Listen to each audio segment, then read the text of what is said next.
Monday, April 7th, here on the Just Baseball Show. That's Aram Layton. I am Peter Apple. Aram, get those fingers ready because it's time for the weekend roundup where we go through every single series, every single game from the weekend that was in Major League Baseball with all of our different takeaways. And it is all brought to us by the sportsbook Born in Vegas. Remember, folks, use promo code JUSTBASEBALL when you download BetMGM to get that first bet offer up to $1,500 back in bonus bets if your first wager loses. So what does that mean? You download the BetMGM Sportsbook app on iOS or Android. Use promo code JUSTBASEBALL in all caps when you're signing up. Place your first wager of at least $10. And if it loses, you'll get it all back in bonus bets up to $1,500. But remember, gambling problem? Call or text 1-800-GAMBLER. Must be 21 years or older. Terms and conditions apply. I'm really excited for this weekend roundup because the first time that we did it, there's not a lot of takeaways from No. 4 games. But now we're starting to get a vibe of certain teams. And again, it's still early for actual takeaways, but I feel like we could start throwing up yellow flags more aggressively. No red flags yet, no real green flags yet either, but some yellows, some Yeah. medium takes. You down for some medium takes? Especially off of like maybe some of the things that we came away with the way too early reactions last week. It's like, did any of that continue? With the first series I'm going to start with, like the answer was kind of yes. So we're going to talk about that. But I think some of the themes that we discussed kind of continued. So it's going to be interesting to talk about that. But also some teams did flip the script a little bit as well, which you expect in such small sample sizes. But I'm also excited because last time you were kind enough to take over all of the recaps because I was with the Conines. So I'm also want to say in advance here, like bear with me. I'm shaking off my weekend roundup rust here. So Wow. I may fumble here or there in one of the innings of one of the games. So bear with me, but I'm jumping into it. So we set my line at plus 400 to not get a name wrong. Or it was plus 400 that I would screw up. Or it was Yes. minus 400. I Yes. was going to screw up. Yes. What's your line? Oh, I'm about minus 400 to fumble somewhere here. Okay. Without a doubt. I was bouncing around as many of the games as I could, as quickly as I could, and it's a kind of one of those things that it's one of my favorite things to do, but you got to get in the rhythm of it. The first one is like, oh, I got to shake the rust off. We have not been rounding up in a while, but I'm excited to do it because this was a pretty crazy weekend. Good MLB big inning weekend, especially today on Sunday as we're recording this. Absolute banger. There were so many crazy ass games. I want to shout out Big Inning before we begin. Big Inning is fantastic. It's not, Yeah. it doesn't have the allure of Red Zone, but if you get the MLB package and you throw on Big Inning, they got the quad box. You got 4 different games, and I also always have the Yankee game on my laptop. And then you could just continue watching other games through the MLB app. So this is a free ad for them, but it's my lifeblood. Like, I genuinely love Big Inning. I never used to be a quad box guy, but it works with baseball. I Yeah. actually like it. And they cut the audio over to like the games that are, that you want to hear at that moment. Like I actually really like it. I always thought I'd be like a sit and watch one game guy. And for like a major game, yes, but like Sunday afternoon, there's nothing in particular I want to watch. I've grown to really like the quad box. It also makes the roundup a lot easier because then you don't miss as much. Yes, it does. Floor is yours. We'll go with Marlins Braves. Only a 2 game set because Sunday got banged due to weather. They're going to make that up, I think, way back all the way in August once the Marlins are back in Atlanta. But I was really interested to see what would have happened in game 3 because we did get a 1-1 split. It looked like the Braves were going to get back on track there, though, after game 1. They absolutely bludgeoned the Marlins. Bottom of the third is where the scoring started. Michael Harris and Ozzie Albies singled. Then Marcell Ozuna doubled to score 2. Austin Riley followed with a single to score Ozuna, and that made it 3-0 really, really quickly there. And then in the bottom of the 7th, they blew it open with homers by Marcell Ozuna and Austin Riley to make it 5-0. And then the bottom of the 8th, they just continued to tack him on. Nick Allen walked. Michael Harris singled. Ozzie Albies made it 6-0 with an RBI single. Then Marcell Ozuna, Matt Olson, and Austin Riley followed with singles to make it 9-0. And then Drake Baldwin added another for good measure to make it 10-0. Absolute blowout in that one. But on the other side, Spencer Schwellenbach was fantastic. I know people could say, oh, it's the Marlins. The Marlins have actually been swinging quite fine, and we'll get into that in the next game. Schwellenbach, it was one of the best outings I've seen in a while from a pitcher. 99 pitches, 73 strikes. He only allowed 2 hits and struck out 10. Mm. I think, we talk about George Kirby being in his own echelon in terms of command. Schwellenbach's starting to get there where I think it's going to be them two kind of in their own conversation. Wow. And of course you got to throw Brian Wu in there as well. But Yeah, yeah, and Schwellenbach too, because it's not just he's throwing a lot of strikes, right? It's command within the zone. And sometimes I feel with George Kirby, like he gets all the allure because he never throws any balls, but I don't feel that Kirby even has the same type of command within the zone that Schwellenbach it's does, at pretty least at this crazy. current moment. And I mean, dude, think about, and we'll see how Kirby comes back after the injury. That usually can affect command as you shake the rust off. But Schwellenbach's barely pitched. Like Yeah. this is a two-way guy that's thrown like 200 something professional innings. Like it is crazy what he's already been able to do. And then Marcelo Ozuna, just huge day, 3 for 5, home run, double, 3 runs scored, 3 RBI, and Olsen also homered and added a 2-run single. I thought that might be the beginning of like, okay, here come the Braves and the Marlins always struggle there, but no, they flipped the script really quickly and answer right back. The next game, we had Cal Quantrill on the bump, and he was fantastic. More on that in a moment. But first inning, Matt Mervis, 2-run home run that was against AJ Smith-Shawver there, giving the Marlins an early 2-0 lead. Then in the fourth inning, Liam Hicks hit an RBI single, extending the lead to 3-0. And then in the seventh inning, Mervis again, second home run of the game. This was off Jose Suarez, who left to change up like right over the middle. But Yeah. that made the lead 4-0, and that's all the Marlins needed because Cal Quantrill, 5 scoreless innings, great bounce back after a rough first start. 4 hits, struck out 4. And of course, Mervis led the way for the Marlins, 3 for 5, 2 home runs, 3 driven in. It was kind of depressing listening to the tomahawk chop there. It was like, you thought maybe the fans would be galvanized. They weren't really after that next game. I think they felt pretty frustrated getting shut down by the Marlins there. And look, I mean, it was nice to see the Braves bats break out, but then right back to square one in the second game. I don't really know how to feel. I don't think that they've shaken the rust off. I don't think one game is enough to feel like the Braves are breaking out of it just yet. Absolutely not. I look at this Braves lineup and I said, all right, they scored 10. I need to see them do it again before, we start to make any major takeaways on this lineup. And then they get shut out the next game. And, it's not their fault. I mean, Cal Quantrill's the best pitcher on earth, so I understand. But Ozzy Albies has a 51 WRC plus arm. Yeah. Austin Riley has a 32 WRC plus. Brian De La Cruz has a 25 WRC plus. For anybody listening who is not really sure what WRC plus is, it's a park adjusted stat where 100 is league average. 100 is league average, folks. These guys are well below. I mean, Orlando Arcia, he went from one of the worst shortstops in baseball to now he's splitting time with Nick Allen. Nick Yeah. Allen has more plate appearances than Orlando Arcia because Orlando Arcia has a negative 20 WRC plus. I didn't even realize that was like possible for when you have a little bit of a prolonged stretch. Like I understand 1AB, you might have a negative 20, not 13. No. It's bad. And the leader right now, I mean, of course, it's Ozuna and Matt Olson doing completely fine, but everybody else is below 100. Michael Harris and Nick Allen is the closest to 185. That's where they're at right now. Nick That's Allen a is the problem. third best hitter on the Braves right now. And yeah, it's a problem. And it's early, but like we're getting to 7, 8, 9 games into the season now.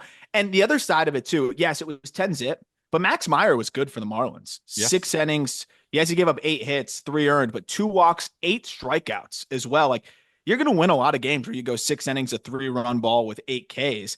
The problem was the Marlins bullpen was a little taxed. They went to George Soriano, who I think might get optioned soon. He gave up 2 runs. And then they went to Lou Arbor Arias, I think, with the game kind of just out of hand. And he gave up 5 earned runs. That's probably one of the last guys they're going to go to in the bullpen. So you got to 2 of the Marlins' weakest relievers there. And that's how you got 7 of your 10 runs. That's not really an encouraging offensive breakout, so to speak, with air quotes. The Braves have to be the most disappointing team of the first week and a half of baseball. I don't even think it's close. I love seeing it was just funny seeing some of the people in the Discord, like Braves fans, that are like, tear it down to the studs. I'm like, whoa, you guys have a really good team. Relax. It's a long season. I still think they got plenty of time, but it has been kind of crazy seeing Braves fans just like, they don't really know what to do. They're pretty frustrated, and I get it, but it's still I early. They It's got time. still early. It's still early, but I totally get where they're coming from.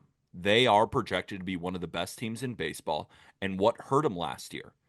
It was the offense, but it was really because the whole team was littered with injuries. Yeah. Everybody's healthy outside of Acuna and Strider, who are going to come back. Yeah. So this is basically the lineup without Acuna, Yeah. and none of them are hitting. They finally get them back healthy, and all of them are below league average except for Olsen and Ozuna. I really wish we had that Sunday game because if the Marlins took that one, it could have been really fun theater there to just really sound the alarms, even though it's still early. It would have made it even more fun. But hey, I mean, this says a lot about this young Marlins team too. Yeah, it You does. get blitzed 10 zip. Next day, you come right back and you win 4-0 in Atlanta. And all these young guys, they have no idea that the Marlins have struggled there over the last few years because most of them weren't even there. So it is nice. It works out that way for them. But we get to the next series. Let's get This after was it. kind of a wild one too.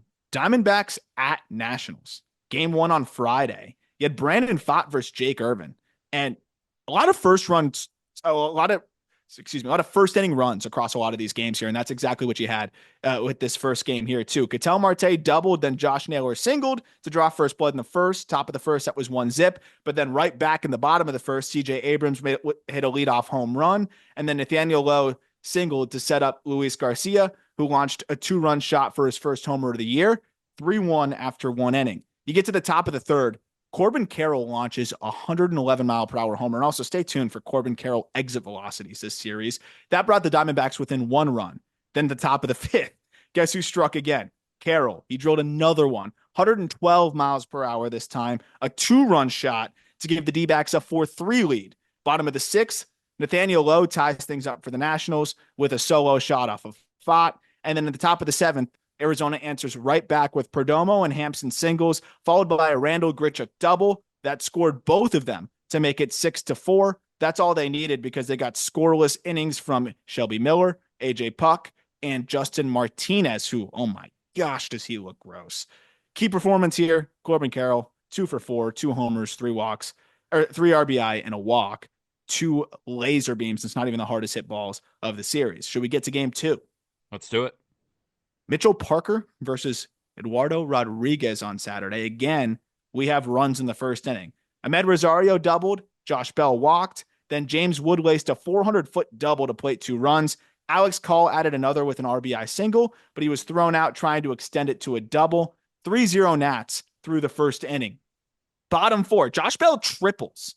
It was fun to watch that guy chug around the bases. Then Alex Call drives him in with a single to make it 4-0.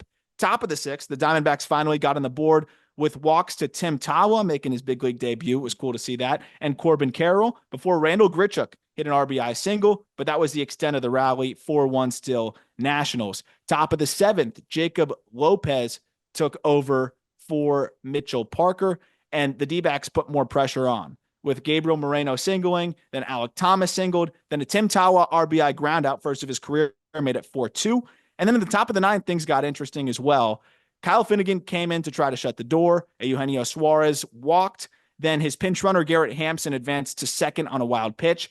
Moreno flew out to right, advancing him to third, and with one with 1 out. Alec Thomas then singled to make it 4-3. But after Tim Tawa flew out for the second out, Alec Thomas tried to get himself into scoring position and was thrown out by Riley Adams trying to steal second base to end the game. Pretty electric way to end it. Nats win 4-3. Mitchell Parker got the win, though. Really solid outing. Allowed 1 run on 2 hits over 6 innings with 2 strikeouts.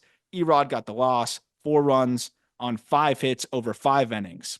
But he did strike out plenty there. I think I had 12 strikeouts. I hope I have that right. But we go to game 3. Before you go to game 3 real quick, Mitchell Parker is on just like a crazy stretch right now. 12 and a third in his season so far. He's got like a 0.87 ERA, but he's got almost as many strikeouts as walks. His strikeout per 9 is around 5, walks per 9 around 4.5. I hope he can keep this going, but those numbers would tell us that they will not. But I'm here for it right now. Hey, he might just be one of those funky lefties that just Could be. out pitches the peripherals a little bit, but yeah, it's going to be hard to sustain that. Yeah. Game 3, you got a funky righty who outperforms the peripherals against Corbin Burns, Trevor Williams on the other side. Corbin Carroll leads things off in the top of the first with a 115.8 mile per hour triple. That's the hardest hit ball of his career. Then he scored on a sacrifice fly by Geraldo Perdomo. Bottom of the first, CJ Abrams walked. Luis Garcia singles. Then Nathaniel Lowe rips a double to tie it up. After a James Wood walk, Alex Call poked an RBI single to right field to make it 2-1, but Lowe was thrown out at home as they try to squeeze out a second run. Jose Herrera launched his first homer of the year to tie it back up in the top of the second for the Diamondbacks.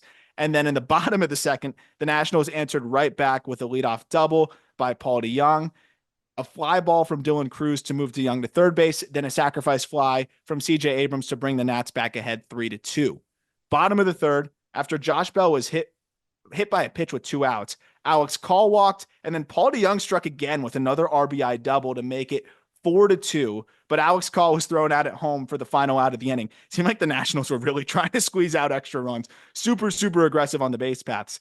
Top of the fifth, Jose Herrera singles. Garrett Hampson sacrificed bunts in the fifth. Kind of crazy. After Corbin Carroll's strikeout, Geraldo Perdomo drew a walk, and then Pavin Smith singled to score Herrera, trimming the deficit to 1 run. Bottom of the sixth, Joe Mantiply entered for Burns and immediately gave up a single to Dylan Cruz, who would then steal second base a batter later, putting himself in scoring position for Keibert Ruiz, who drove him in with a single to make it 5-3. Top 8, Josh Naylor led things off in the top of the 8th with a single. Then he swiped his 3rd bag of the year. By the way, 3rd bag for Josh Naylor before an Alec Thomas triple made it 5-4 Nationals. With the tying run on 3rd, Jake McCarthy pinch hit for Herrera, but grounded out.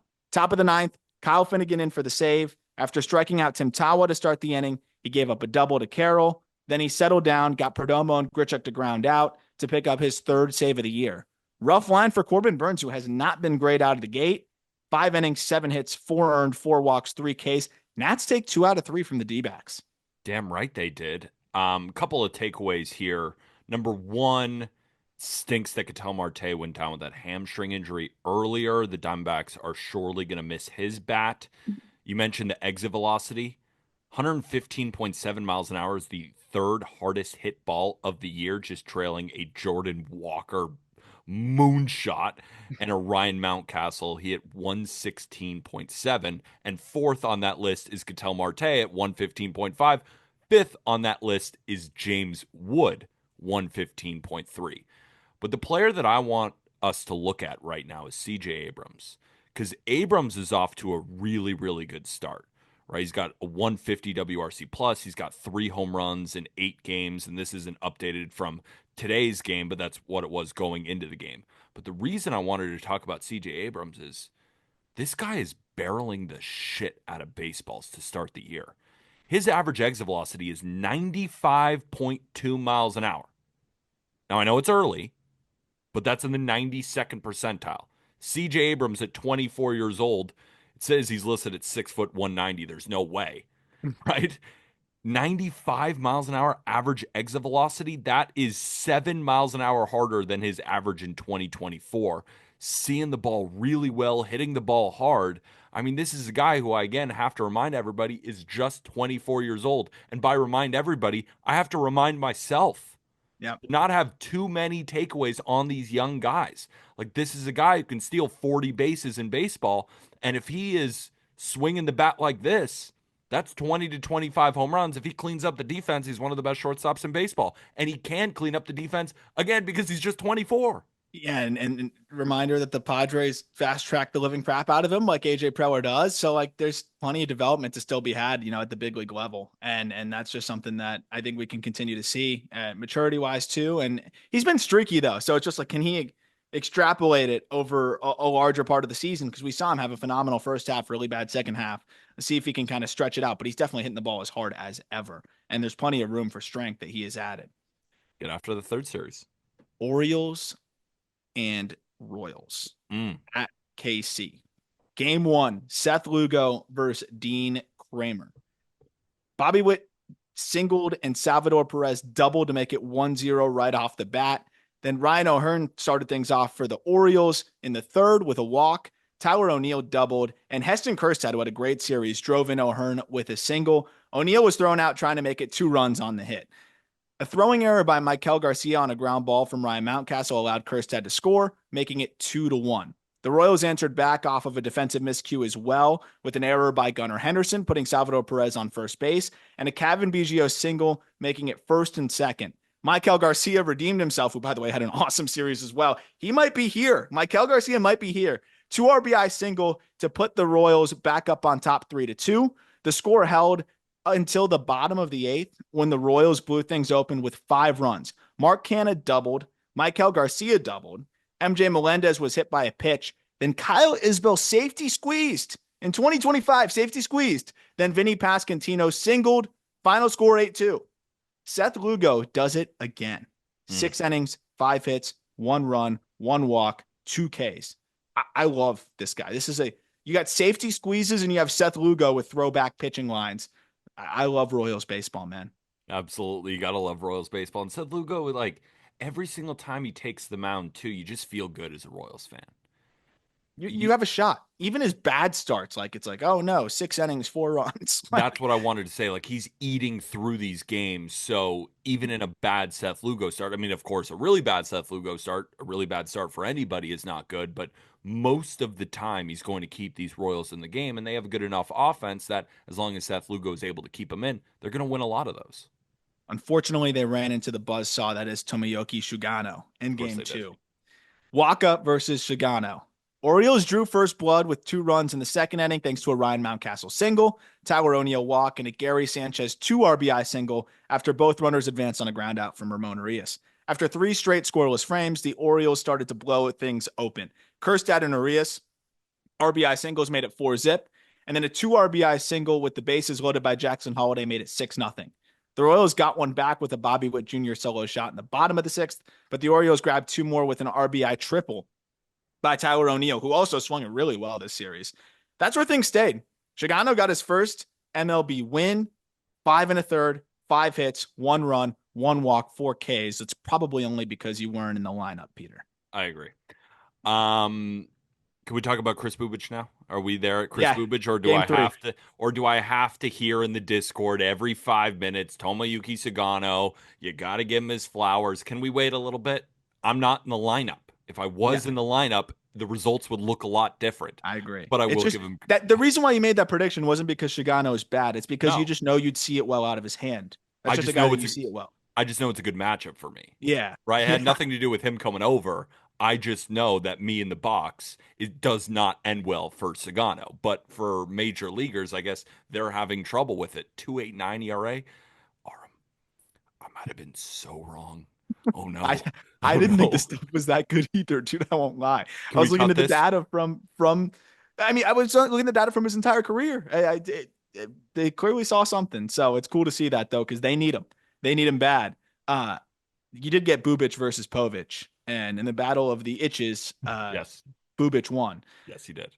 Bobby Witt Jr. triple and a Vinny Pasquantino sac fly made it 1-0 Royals right away. But then 2 more in the first with back-to-back singles by Salvador Perez and Mark Canha, followed by a 2-run RBI double by Michael Massey. The Royals added another run in the second inning with an RBI single by Freddie Fermin to score Maikel Garcia, who had singled and advanced to second base on a wild pitch to lead things off. The score held at 4-0 until the top of the seventh, when the Orioles finally got on the board with a triple by Ryan Mountcastle, who scored a few pitches later on a wild pitch. That would be the extent of the offense, though, for the Orioles, because Chris Bubich went 6 2/3 of 1-run ball with 8 strikeouts. Then Hunter Harvey, Lucas Urseg, Carlos Estevez kept them in check the rest of the way and kept them at 1 run with the final 2 1/3 innings. Ridiculous stuff from Chris Bubich. Or 3 1/3, I should say. Ridiculous stuff from Bubich, though. He looks like he could be another key piece in that rotation. And all of a sudden, the Royals just continue to churn out arms. They're deep. They got guys in the upper minors as well, too. In 2023, I saw this guy pitch a couple of starts, and I'm like, as long as this guy can stay healthy, he might be a breakout pick for me next year. And I started to talk about him a little bit, and then he got hurt. 2024, the same thing. I'm like, let's get this guy on the mound. And he was good, 2.67 ERA, but he only threw 30 innings, and it was all out of the bullpen. And then he got hurt again. And then this year, I'm like, come on. It's going to happen this year. He's in the rotation. This is going to work. And damn, has it worked. 12 2/3, 16 punchies, 0.71 ERA to start the year. This guy's fastball is phenomenal. I think it's the best 92 mile an hour fastball in Major League Baseball right now. throws it 50% of the time. It's getting swings and misses, a whiff rate of 44% arm. Average exit velocity against 78 miles an hour. That's absurd. And I Yeah. know it's early, it's a short sample, so those numbers are going to seem more absurd. But the fastball quality out of the hand, it looks like these guys just aren't seeing it. It almost reminds me a little bit of the Shota Imanaga fastball, where it's just an invisible that these guys have no chance of touching. And then the sweeper and the slider, talking about soft contact, both of those pitches, average exit velocity under 80 miles an hour. And the changeup's getting hit hard, but it's all on the ground. Negative 24-degree launch angle against that changeup. Everything is working for this guy. 33% strikeout rate, a 7.7% hard hit rate. It's soft contact. It's fastballs by you at 92, but it probably looks 95. This lefty with the Royals is the real deal as long as he can stay healthy. Yeah, and that's the big if. And we saw him throwing harder before, but it's kind of nice seeing him like just healthy and getting good vert and just sitting in the low 90s. Maybe that helps him stay available. 19 inches of vert from a 5'6" release height, like to put that in perspective, probably average in the, I don't have it exactly off the top of my head, but average at the 5'6" release height bucket would probably be about 15 and a half, maybe 16 inches. I'd say closer to 15 and a half. So he's like more than 3 inches above average in induced vertical break, and then gets slightly above average extension. That's going to get on hitters quickly, especially when you're filling up the strike zone at like a 70% clip. So Bubic looks like he'd be a really, really reliable arm for them. And I mean, that's what they have though. It's just reliable arms. And then you got Reagans as like your guy, as your dog, right? To get the 10Ks when you need them. Absolutely. I mean, these guys go four deep Yeah. easily, and then, they can string together their fifth starter. I've liked what Daniel Lynch has done out of the bullpen, but he might just be a bullpen arm. That might just be his role now, but Yeah. I'd like to see him get a spot start here and there. But if it's Michael Lorenzen, if it's a guy they'd pick up, doesn't really matter. You got four deep, and you're going to win a lot of those games. And they had a guy, Gluinder Avila, strike out more than 10 in AAA for start of the year, had a great spring training. And then Noah Cameron, I think, is one of the most underrated arms in AAA as well. So they've got other options waiting in the wings if anyone goes down as well. The Royals are in a pretty good spot pitching wise. Absolutely. You want to get on to the next series? Astros Twins, buckle up. Started with a home opener on Thursday at Minnesota, then we had an off on Friday. So I'm going to count that as part of the weekend roundup, especially because it was Hunter Brown versus Joe Ryan. Yeah. The Twins scored 2 in the home half of the first with a Matt Wallner triple, who had a great series, and a Carlos Correa RBI ground out, followed by a Byron Buxton infield single, a steal of second base, and an RBI single to score him by Trevor Larnach. The Astros tied it back up in the top half of the second with back-to-back homers by Christian Walker and Jeremy Pena. The fourth inning started off with a Walker hit by pitch, a Victor Caratini single, then a Bach moved them both into scoring position. Then Brendan Rodgers drove them home with a 2 RBI single there, which Rodgers, by the way, too, doing a lot better than I expected out of the gate. Back-to-back doubles by Victor Caratini and Brendan Rodgers made it 5-2, and that's where things would stay the rest of the game. Joe Ryan picked up the loss, 5 innings, 5 hits, 4 earned, no walks, 6 Ks. Hunter Brown was fantastic. 6 innings, 5 hits, 2 earned, no walks, 8 Ks. Interesting storyline in this one. Jose Altuve, 0 for 5, 5 Ks for the first time in his career. Wow. You think, oh, maybe he's slumping, right? Maybe something's going on. And they get the day off Friday, and we'll get you started with game 2 on Saturday. Spencer Arrighetti versus Bailey Ober. Guess who leads things off with a homer? Jose Altuve, second of the year. This guy's not going to be fazed by even the worst game of his career, clearly. The score held at 1-0 until the Twins' onslaught in the fourth. Buxton was hit by a pitch. Thank goodness he was okay. Larnach walked. France RBI single. Then Jose Miranda launched a 3-run shot for his first of the year to make it 4-1. They weren't done there, though. Christian Vasquez doubled chasing Arrighetti, but then the call to the bullpen didn't faze Matt Wallner, who doubled off of Taylor Scott to make it 5-1. Carlos Correa capped off the inning with an RBI single, and that's where things finished. 6-1, Twins win. Game 3 is a roller coaster of all roller coasters on Sunday. Chris Paddock versus Ronel Blanco. Both teams got on the board in the first inning. In the top of the first, Jose Altuve and Isaac Paredes singled, with Jordan driving in, the former with the sac fly. The Twins answered back with a Matt Wallner single, Carlos Correa walk, Trevor Larnach sac fly, and then after Willie Castro singled, Ryan Jeffers drove in 2 with a 400-foot double. The Twins added more in the fourth with Wallner leading things off with a single, Correa following with a free pass, then Buxton doubled to right to make it 5-1. Then Trevor Warnick, 2 RBI double to make it 7-1. He had a phenomenal series as well. Surely the game's over, right? 7-1? Nope. Zach DeZenzo walked in the fifth. Jake Myers doubled. Altuve reached on a Willie Castro throwing error that scored DeZenzo that made it 7-2. Isaac Paredes singled to make it 7-3, and that chased Chris Paddock. Still, it's 7-3, right? No, Jeremy Pena sac fly made it 7-4, but then Cole Sands was able to get Yainer Diaz to pop out and stop the bleeding there. Astros were not done though. They had another rally in them in the sixth. Rogers singled, Myers walked, then Paredes singled to make it 7-5. Then the score held at 7-5 till the ninth inning. Paredes singled again then, his fourth hit of the day, by the way. Jordan launched a 2-run shot right after that off of Griffin Jacks to tie it up. And if you're wondering where John Duran was, he pitched a clean eighth, where Rocco Baldelli went to him to face Victor Caratini, Jake Myers, and Jose Altuve in order. He retired them in order. The score remained tied at 7-7 into the 10th inning, but Jose Altuve took care of that with an RBI single to make it 8-7 and advanced Jake Myers to third base. So you had the old first and third situation here, and that's where the Astros did that classic like high school steal thing. Myers beats the throw back home to make it 9-7, technically steals home. And then Josh Hader shuts the door with a 6-out save. 6-out save for Hader. Astros take 2 out of 3. Give Josh Hader a week off after that. Yeah, I think he needs maybe a few. So I know the Astros won 2 out of 3 in this series. And the reason I'm saying this now is after they won 2 out of 3 instead of just piling on after they have a bad series. But after watching this series and watching the Astros all season, this is the first year in a very long time where I'm not afraid of the Astros anymore.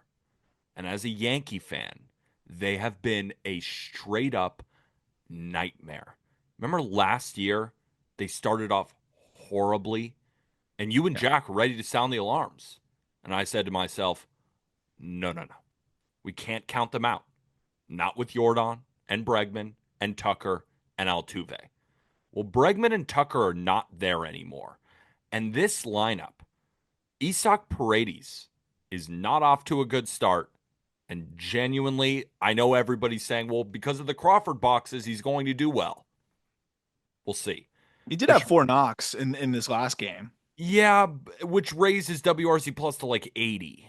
I mean, he hasn't been off to a good start. Like Christian Walker is not off to a very good start. Yainer Diaz is off to a terrible start. Jeremy Pena just kind of is what he is. He's a league average offensive piece who's a good defender at shortstop. Cam Smith doesn't look like he's ready for big league action. That's the big one there too. Is it just seems like the new position, like it might be a lot for Cam Smith right now, who's really been struggling. And with Altuve, right, we love the offense early, but the guy cannot play left field. So it's like the defense doesn't look that good. I'm not as afraid of the lineup as I have been in previous seasons. And then you look at the rotation. Love Framber, love Hunter Brown, but Spencer Arrighetti, he's one of my breakout picks, and I think he's going to have a good year. But the problem is he's really inconsistent. And if he's your 3, right, I like him as a breakout if he's a 4 or 5, not a 3. And Ronel Blanco that was not a good one from Blanco. He probably looks like he's just taken the step back that the underlying metrics were screaming at us that he would. And then Hayden Wesneski, he wasn't really in the Cubs rotation, which is not a great rotation. But he is in the Astros one. And then the bullpen, like, we're shocked Josh Hader had a 6-out save, right? Like, Josh Hader in spots, healthy, looks awesome. But the only reliever I'm afraid of in that back end is Brian Abreu. It used to be, if you lose to the Astros in the 7th, the game is over, right? And even if they are down in the 7th, there's so many elite hitters at the top that are going to drive him in. Now, guys like Christian Walker, Yainer Diaz, I assume Isaac Paredes are going to get better. But how much better? With the Rangers doing what they are doing, I don't see this team winning the division this year. And I kind of see him as like an 85-ish win team, which is fine. Yeah. It'll be pretty good. but they just don't scare me for the first time in a long time. And I got to be honest with you, Astros fans, this is just pure Peter Yankee fan talking. Feels damn good. I mean, you guys have just owned the shit out of us forever. Yeah. Let me have this right now. You guys have held a condo in my brain for the last half decade. You're moving out now. Yeah. Well, I think if you had truth serum and talked to the Astros front office, I think that's the expectation this year, given what they lost, was probably, hey, let's hang around 85 wins. If we get hot in the final couple weeks, we can grab a wild card spot. I know that outwardly you're going to have more ambitious goals, but when you look at the roster and the way they've kind of gone about things, and I mean, even the level of desperation to try Altuve in a different spot, and the rookie that you just traded for who's played 30 plus minor league games. So I love the chance to take there, because I think Cam Smith can be really good. And there's a lot that he's going to learn from this if they do end up giving him more time in the minors. It was hey, it's all hands on deck. We're going to try to put our best foot forward. But I think just knowing what they have personnel wise and like roster wise, like they probably knew it was going to be mid 80s, and you just hope that you can squeeze out a few extra wins and try to get into the wild card, which I'll never count the Astros out of that, because they always find a way to hang around. Yeah, I won't count them out of the wild card, but again, we have to remember that this team got bounced in the first round by the Tigers. Yep. Tigers put up a good run, and the Tigers are a good team. But to get bounced in the first round by the Tigers, then you lose Bregman and you lose Tucker. I'm not afraid of them anymore. Yeah. No, they're definitely not scary. They're just a solid Yeah, team. They're they're just a solid team. And again, that's not taking anything away from them, or it is. It it definitely is, is but it's taking just things away from them. But I'm not saying that they're going to free fall. I'm just saying they're not the big bad Astros that they used yeah, to be. that's fair. That's fair. And we'll go to the next series. Or should we take our first break? Another insane series. Padres at Cubs. You got Wrigley opener. It's always special. Shota Imanaga versus Randy Vasquez. Cubs strike first with the bases loaded walk to Nico Horner. Padres answer back with a Martin Maldonado solo shot in the third. It was slow out of the gate for Vasquez, but ended up settling in after a really rocky start. In the bottom of the fifth, an Ian Happ single and walks to Kyle Tucker and Seiya Suzuki chased Vasquez, with Yuki Matsui coming in relief. Justin Turner pinch hit for Michael Busch to get the lefty and ripped an RBI single to give the Cubs a 2-1 lead. Then a fielder's choice off of the bat of Dansby Swanson made it 3-1. That's it. Because Shota freaking Imanaga, 7 1/3 of 1-run ball, no walks, 4 Ks before Ryan Presley nailed down his third save of the year. Dude, Shota, he is a dog. One of my favorite things in doing that scouting report on him when he was coming over, was just diving into how unique that fastball is. And I think it's been even more unique than I was expecting. He's just going to get outs that way all year long, I think. And as long as he's keeping the ball in the yard, he's real tough to beat.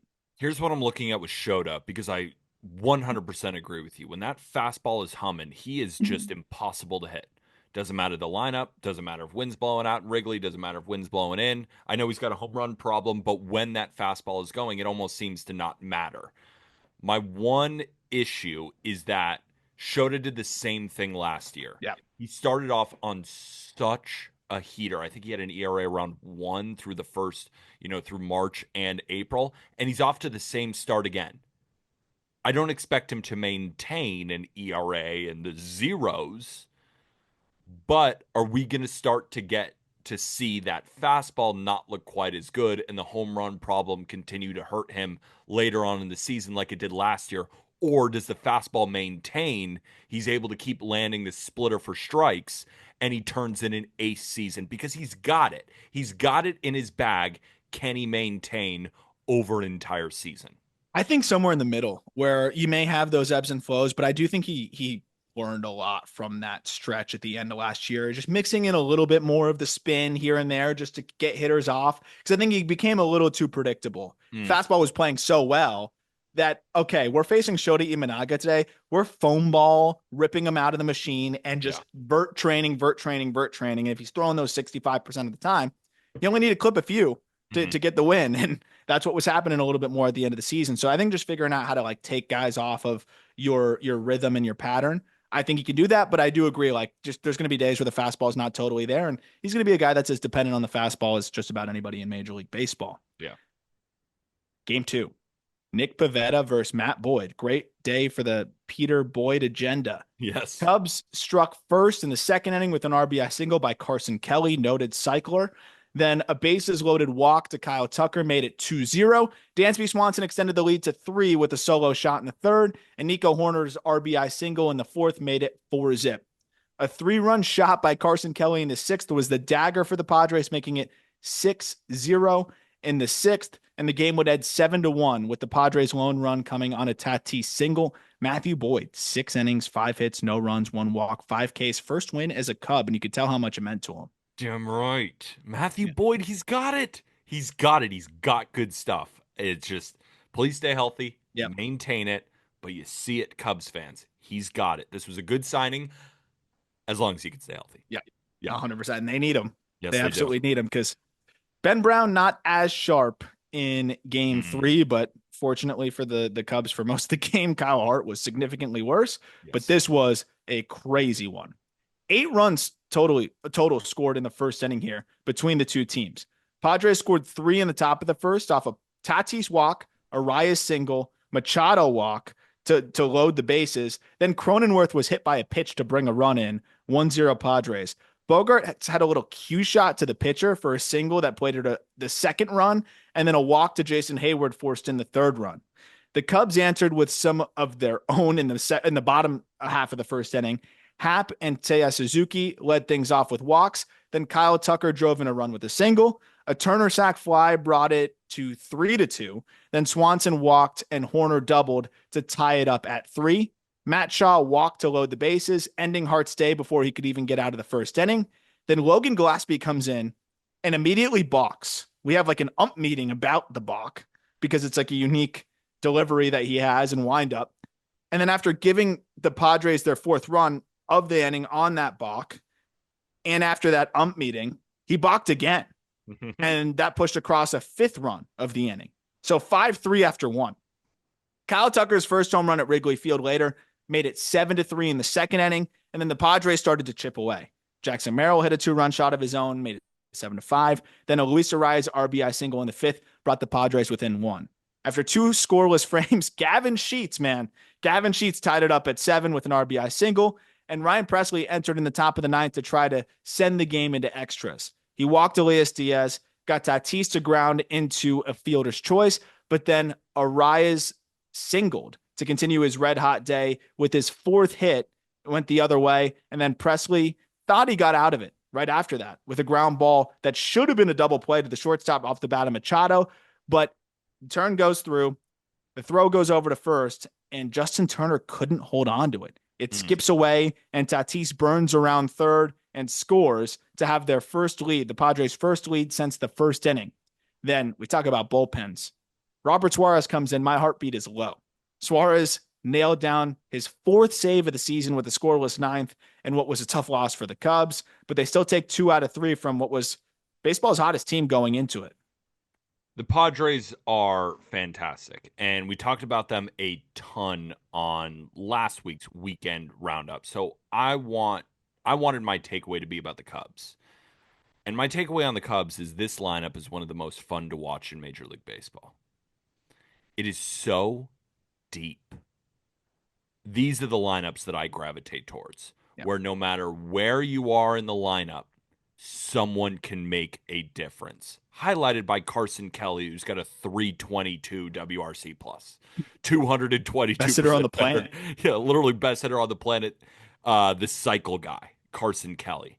And I know PCA is not off to a great start. And I know Matt Shaw is still kind of getting his legs under him here.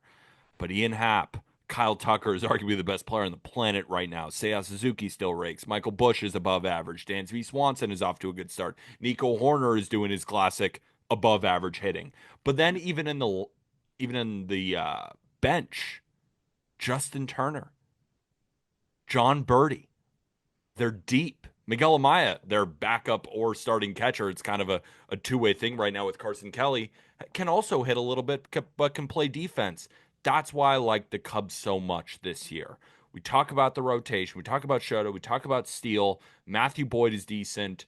Jameson Taillon is decent. The bullpen needs work, but the lineup is going to carry this team, and I still think they're going to win the Central because at any given moment, any single player in their lineup can make a difference. And you can't say that about a lot of lineups in Major League Baseball, right? The Padres, we talk about it. They're so top heavy, and they get a bunch of their production from the top half. And then Gavin Sheets, who's the best hitter of all time. But Yeah. we'll see how long that lasts, right? It's some Jason Hayward-esque, Elias Diaz, these guys. And it's like they might hit well early, but I look at the Cubs lineup and say, I'm confident in all of you hitting all year. The only one I'm not, the catching tandem. But that's okay, Yeah. right? Don't Because need them maybe to you, be. you, you platoon it or figure out some ways to get guys in the lineup for good matchups, and that's okay. One guy isn't great, but Carson Kelly's off to a good start. Cubs lineup. I'm obsessed with it. I mean, and what they got from the catching position last year, Carson Kelly could probably rip an 80 WRC plus the rest of the season, Yeah. and it would still be better than what they were getting last year. So I think Kelly's a comfortable upgrade, even if he's just hovering around league average statistically, this season. But him getting off to this crazy start is great. And Shaw, like there's something about rookies. Like, the game just does not reward you. He's getting BABIP'd like crazy Of too. course he is. Line shots everywhere. Baldwin's starting to see him fall for the Braves, but I have a good feeling that Shaw is going to settle in there. And even the line isn't even that bad at this point either. But you imagine he starts picking it up, PCA starts picking it up. There's not really a break in this lineup. It's just the bullpen, though. Like Yeah. that was the last game here, too. Theo Bar is not the guy I want coming in right after a quality start, like or in a bloodbath both ways. Like it's not the best bullpen, but they can always add to it. And Yes. everywhere else looks pretty good. That's the easiest spot to add Yeah. during the deadline. So if they could just weather the storm, keep hitting, keep getting good starting pitching performances, they're going to win enough games to probably be at the top of the division by the deadline. And then they make big moves for relievers and maybe even make the biggest move of the deadline by trading for Sandy Alcantara because they can. This farm system is really good too. Yep. This team's humming, Yep. but they better bring back Kyle Tucker. I mean, they better bring back Kyle Tucker. Getting more expensive by I know. day, baby. I I keep know. buying Kyle Tucker cards. I've been investing in as many Kyle Tucker cards as I can, responsibly, but like I'm almost getting irresponsible just because I think he's such a lock to get a mega contract and his card values are going to spike. So I just keep buying Kyle Tucker cards. I Yeah, wonder I if he mean, gets more money than Vladdy. I mean, Vladdy's not off to a great start. Of course, it's like 11 games or something like that, so it doesn't really matter. But a guy I could play defense like that and hit like he can at 28. I know he's Vladdy's just not 26, volatile. so Yeah, I'd sleep very soundly giving him relative to most long-term deals. Like they're different players, but I think it'd be one of those deals, even though it's going to be significantly more, where people are going to look back at it and be like, "Oh, that's great value." Like the Bryce Harper deal. There was a point in time when Bryce Harper got that deal that everyone's like, "Whoa, for Bryce Harper, like he doesn't even give you that much value beyond the bat." Blah blah blah blah blah. And like now it's one of the best bargains in baseball. yeah, I don't know if it's going to be to that degree, but I just think it's another one of those where like he's just going to be so consistently good yeah, that 8 years in, it's going to be a bargain probably. 100%. Let's go to Rays Rangers. We had Tyler Mahle versus Zach Littell to start things off. How about Tyler Mahle, by the way?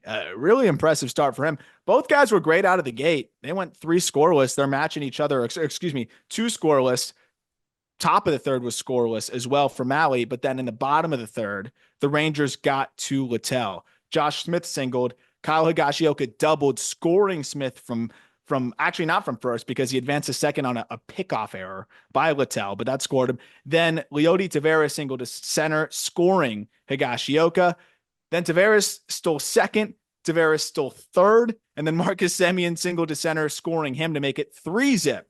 Seager singled to right, which then advanced Semien to third. And Langford drove in the 4th run of the inning on a sacrifice fly. We had no runs up until the top of the 7th, where the Rays finally answered back. Christopher Morel singled. Cameron Meisner doubled, moving Morel to third. And then Morel scored on an Armstrong wild pitch, and Meisner advanced to third. Then Meisner scored on a Chris Martin wild pitch to make it 4-2. Very bizarre stuff there. Get to the bottom of the 7th. You have a Josh Smith homer, 394 feet to make it 5-2. And that's where things would stay in that one. But Tyler Mahle, 5 innings, 1 hit, no runs, 5 Ks, and 2 walks. With the news that Jack Leiter is unfortunately hitting the IL due to that blister, I think it's more just to make sure that it fully goes away. Yeah. It's huge to get a good Huge. start out of Tyler Mahle, who, I mean, they were hoping would be a key piece for them when they acquired him a couple years ago. Huge. Like, that's my takeaway. Huge. Yeah. Because Tyler Mahle is a guy where we're talking about the boom or bust potential with the Rangers. His name gets slotted in there a lot because I mean, this was the guy who was traded for Christian Encarnacion Strand and Spencer Steer. I mean, those were two top prospects. This was a really good pitcher. The issue is that he's just gone down with injuries so many times. So to see him then healthy and not performing well out of the gate was not good. But then to have this type of start just builds so much confidence Oh for my him, gosh. builds confidence for the Rangers moving forward. That's why I just keep saying huge, Huge. huge. Absolutely huge. And you talk about like the high end outcomes or just the volatility. The next game you get Jacob DeGrom getting the start here, and that's a guy that can elevate your ceiling to World Series levels, or could also be a guy that needs to be available and could affect you that way. What we never really factored in is him being available and not pitching well, and that's kind of what happened in this one. But he is human.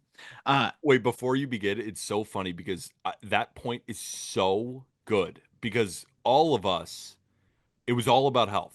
Like if he comes back, he's the best of all time. So when I was watching that game and I was like, he's not pitching well. I thought the sky was falling because I'm so not used to DeGrom not looking impeccable that I'm thinking to myself, is he hurt? Because no way he could be healthy and not pitching well. That's Right. the level of standard I hold DeGrom to is just he's above all humans. Meanwhile, he's getting into his mid 30s and coming off of a major surgery. So, like, we'll see. It's just one start, but it's just not something that we've really factored in. Available, it's zeros. If he's Yeah. not available, that's the only way he's not putting up zeros. This one, the Rays had something to say about it, but again, the Rangers still, their offense did their side of things too. Taj Bradley was on the other side as well. And DeGrom did pitch a scoreless first, and the Rangers drew first blood. Marcus Semien homered to lead things off. That was a blast, 390 feet. And then you had Langford walk and Jake Berger, excuse me, Adolis Garcia walked, and then Jake Berger launched a 3-run shot, 430 feet to make it 4-0 in the first. But the Rays would hang around. Not in the second, though. DeGrom was sharp there again, too. Sets them down. You had a scoreless second both ways. But then in the top of the third, you finally see the Rays break through. Brendan Lau homered. That was the first run of the game to make it 4-1. Then still scoreless all the way until the top of the sixth, where the Rays came alive a little bit more.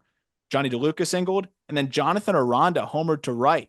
2-run shot there. That made it 4-3. And then Curtis Mead doubled, but this was out off of Jacob Webb, who came in to relieve Jacob DeGrom at that point. So not able to get out of the sixth, but a double to center scored Meisner and tied things up at 4. Remained scoreless until the bottom of the seventh when Wyatt Langford gets up and drives a 2-run shot. Also scored Kevin Pillar, who had singled earlier in the inning. That made it 6-4, and the score held there. Again, the Rangers bullpen does its job and shuts the door. They win another one. They win 6-4. And what's really surprising, Mason Montgomery gave up 2 earned runs. My main takeaway is that Wyatt Langford home run off Mason Montgomery was the most impressive home run of the season so far. That was 100 from the left side with plenty of inches of induced vertical break, and he took that ball and he hit it 111 miles an hour out of the ballpark. This guy at 23 years old is a goddamn professional. Oh, That's yeah. a professional home run. Yep. 23-year-old taking 100 off the black, 111, just doesn't really happen. And it's so funny. We put out this Mason Montgomery clip and we were talking about it on the podcast, posted it about 2 hours before Wyatt Langford went yard off Mason Montgomery. And people are like, oh, you want to take it back? I'm like, absolutely No. not. You know why?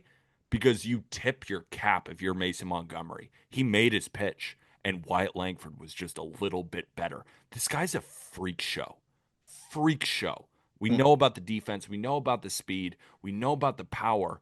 But to have moments like that at 23, you just don't see that. You don't No, see that from guys. especially with how intimidating Montgomery is at this point. Yeah. And you got to pick one, right? A guy that has two borderline 80 grade pitches, you got to just pick one. And still, even then, when you pick one and you guess right, the odds of actually still barreling it is pretty crazy. He picked one, he guessed right, and he didn't miss it. And I mean, that's what really, really good hitters do. Yeah. So it was impressive stuff there from Langford, who I think is going to have a monster season and another piece of what can make this Rangers team a World Series contender. And it's early. Well, going to get to the next game, then we can go over the complete takeaways. But they're trending more like the high end outcome Rangers out of the gate, Hell even yeah. with Evan Carter being optioned, which is crazy. Crazy. Next game. And if you're a Rangers fan, you got to feel really encouraged about the bounce back from Kumar Rocker opposite of Drew Rasmussen. Both of them turned in great starts, by the way, though, in the final game of the series here. And it was scoreless through the first two. Then in the bottom of the third, you had them a kind of old fashioned manufactured run. Smith singled to left, Heim singled to right, Smith advanced to third, and then Semien grounded into a fielder's choice and beat out the double play. Smith scored, Heim was out at second, and that was it for that inning. So they manufactured the one run, it's 1-0. But then right back in the top of the fourth, Aranda singles, Morel grounded out to third, but Aranda was able to get to second. He advanced to third on a wild pitch by Rocker. And then Cam Meisner keeps putting up good ABs here. Single to center, scoring Aranda. That tied it at 1-1. It stayed that way until the bottom of the sixth, where Corey Seager hit a 377-foot homer off of Garrett Cleavinger. The lefty come in, did not face Seager. That made it 2-1. And then in the bottom of the seventh, you had another nice manufactured run. They're doing it both ways. I thought the Rangers would be only bombs away. They're doing both here. You have two outs right away. Berger popped up, Smith struck out, but then Heim was safe on a fielding error by Brandon Lau, Tavares singled to center, and Heim scored after stealing second. Jonah Heim stealing second as well. A lot of uncharacteristic base stealers right now. That made it 3-1. But then in the top of the eighth, the Rays answered back. Ben Rortvedt walked. You had Diaz double to right, advanced Rortvedt to third, and then Brandon Lau grounded out to first, scoring Rortvedt and advancing DeLuca to third. And then Caminero hit a sacrifice fly to center. That scored DeLuca. That made it 3-3. We go all the way to the bottom of the ninth against Edward Uceta, another scary reliever from this Rays bullpen. You got the first two guys out, but then Smith doubled to left and Jonah Heim singled. 2-out rally in the bottom of the ninth to walk it off. They win 4-3, and they sweep the Rays at home there. They advance to 8-2 to the Texas Rangers. They look like that team that won the 2023 World Series. If you're a Texas Rangers fan, you have to be super, super excited. I just want to throw a little bit of cold water on something, and I feel like I can because everything else is going so well for the Rangers out of the gate. Kumar Rocker, the stat line looked good. 5 innings, 6 hits, 1 earned, 1 strikeout. That one strikeout. And here's the thing with Kumar that I've been a little bit disappointed so far. You're really just sinker slider? I mean, he's got a four seam, he's got a changeup, he's got a curveball, but he's not really throwing them all that often. No. He's not getting swings and misses, and his average exit velocity against is 96.6 miles an hour arm. Yeah. That's bad. I mean, again, like Kumar, and the reason why I love him so much, and I know you do too, is like he can have outings like this where it's 5 innings, 1 run, and he doesn't look good because he's that talented of a pitcher. But it's going to start to bite you in the ass when you're giving up this hard of contact and not striking guys out. And I believe that he's going to continue to get better. He's still getting his legs under him. Absolutely. Again, I just wanted to talk to you about it. And maybe it's me. No. I know that's funny because I have such high expectations for him, but I've just been really disappointed so far for one of the guys who I was most excited to watch this year. What was interesting when I was finalizing the top 100 and I send the list around, to people in the industry to give feedback, scouts and people in front office. The feedback that I got was to drop Kumar a little bit. And, not like out of the top 100, but I had him a little bit higher. And the more I thought about it, the more I looked at it, I was like, okay, he's got to elite slider, Elite. but he depends on it pretty heavily. Yeah. And it kind of reminds me of the Max Meyer thing. And until he found the sweeper now and finally found the changeup, and now Meyer looks a lot better. But there was a lot of reliance on that slider. I think Rocker's fastball is better, and he's got two, Yeah. but I haven't seen him trust the four seamer the same way. And if you're not locating the slider consistently, and those start like, how are you getting guys out? It's going to be bombs away. Yeah. They're going to be spitting on all the sliders, and they're going to be teeing off on the fastball. And that's what we saw in Great American Ballpark. So I think he's going to figure it out, and he's so talented. But I think you do bring up a good point for a team that's in win now mode. Yeah. There may be some growing pains. There may be some tough starts here and there. But I thought this was an encouraging start because it was like he didn't have to strike out 10. He was able to keep the ball in the yard and give his team a chance to win. It's an elite offense. Yeah. If he pitches to a low force this year and is able to at least consume enough innings, which I know they're going to be careful with him, but if he's available every fifth day and can give them 5 innings, 3-run ball most of the time, I think that they'll take that as long as he's continuing to develop and get closer to what he ultimately can be. But I agree with you. He needs a more reliable third pitch. And the Rangers fans might be mad at me. They're like, why are you bringing that up when the rest of the team has looked so awesome? And the reason I'm bringing it up is because the team has looked so awesome.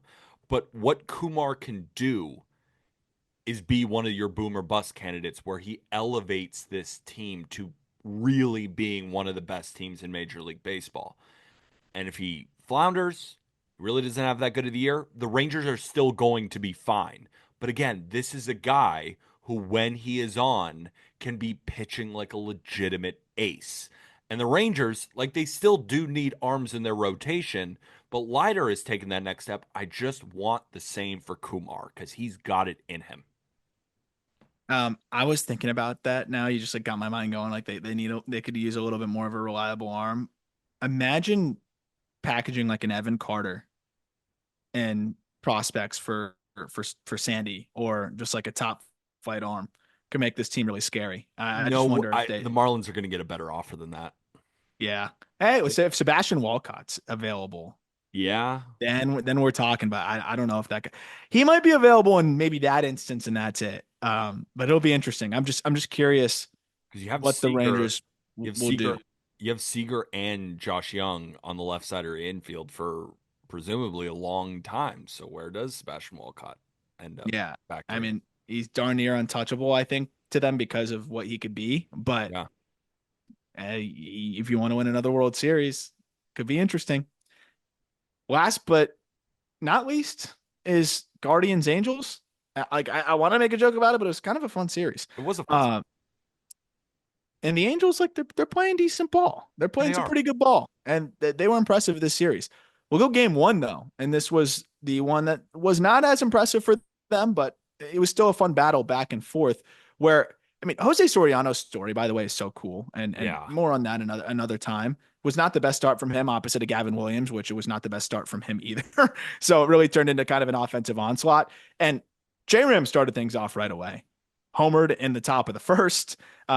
He was, of course, the second batter, but homered 396 feet. And then in the bottom of the first, Mike Trout homered. And I'm like, oh, great. Baseball is back. Like we got homers from both these guys in the first inning. That made it 1-1. Then in the top of the second, you had Gabriel Arias walk with 2 outs.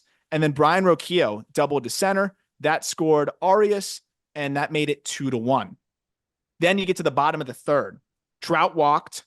Moncada walked. Chanuel singled to center. That scored Trout and advanced Moncada to second. Then an error advanced. It was an error by Jose Ramirez. Very uncharacteristic. Set things up for Joe Adell, who singled to center, and Moncada scored. Chanuel scored, and that made it 4-2. We go to the top of the fifth. Guess who homered again? J-Ram, 2-run shot that scored Stephen Kwan. That made it 4-4. You advance all the way to the top of the sixth here, where I'm still not used to Reed Detmers, the reliever, by the way, which you had a few different relievers come in here. Soriano leaves the game after walking Manzardo and then striking out Thomas. Then you have Zephyr John come in. He gets an out, then walks a guy, and then you have Detmers come in. He walks Arias, and that puts Rocchio in a situation to drive in a couple runs, and he does just that with a single to left. Manzardo scored, Naylor scored. That made it 6-4. Top of the seventh, You had Quan single, Ramirez walk, and then Manzardo hit a sacrifice fly after Santana advanced Ramirez or Quan to third. That made it 7-4. And then you get to the top of the ninth. Guess who homered again? J Ram with his third homer of the game, 408 feet off of Caden Dana. You had a little bit of noise in the bottom of the ninth.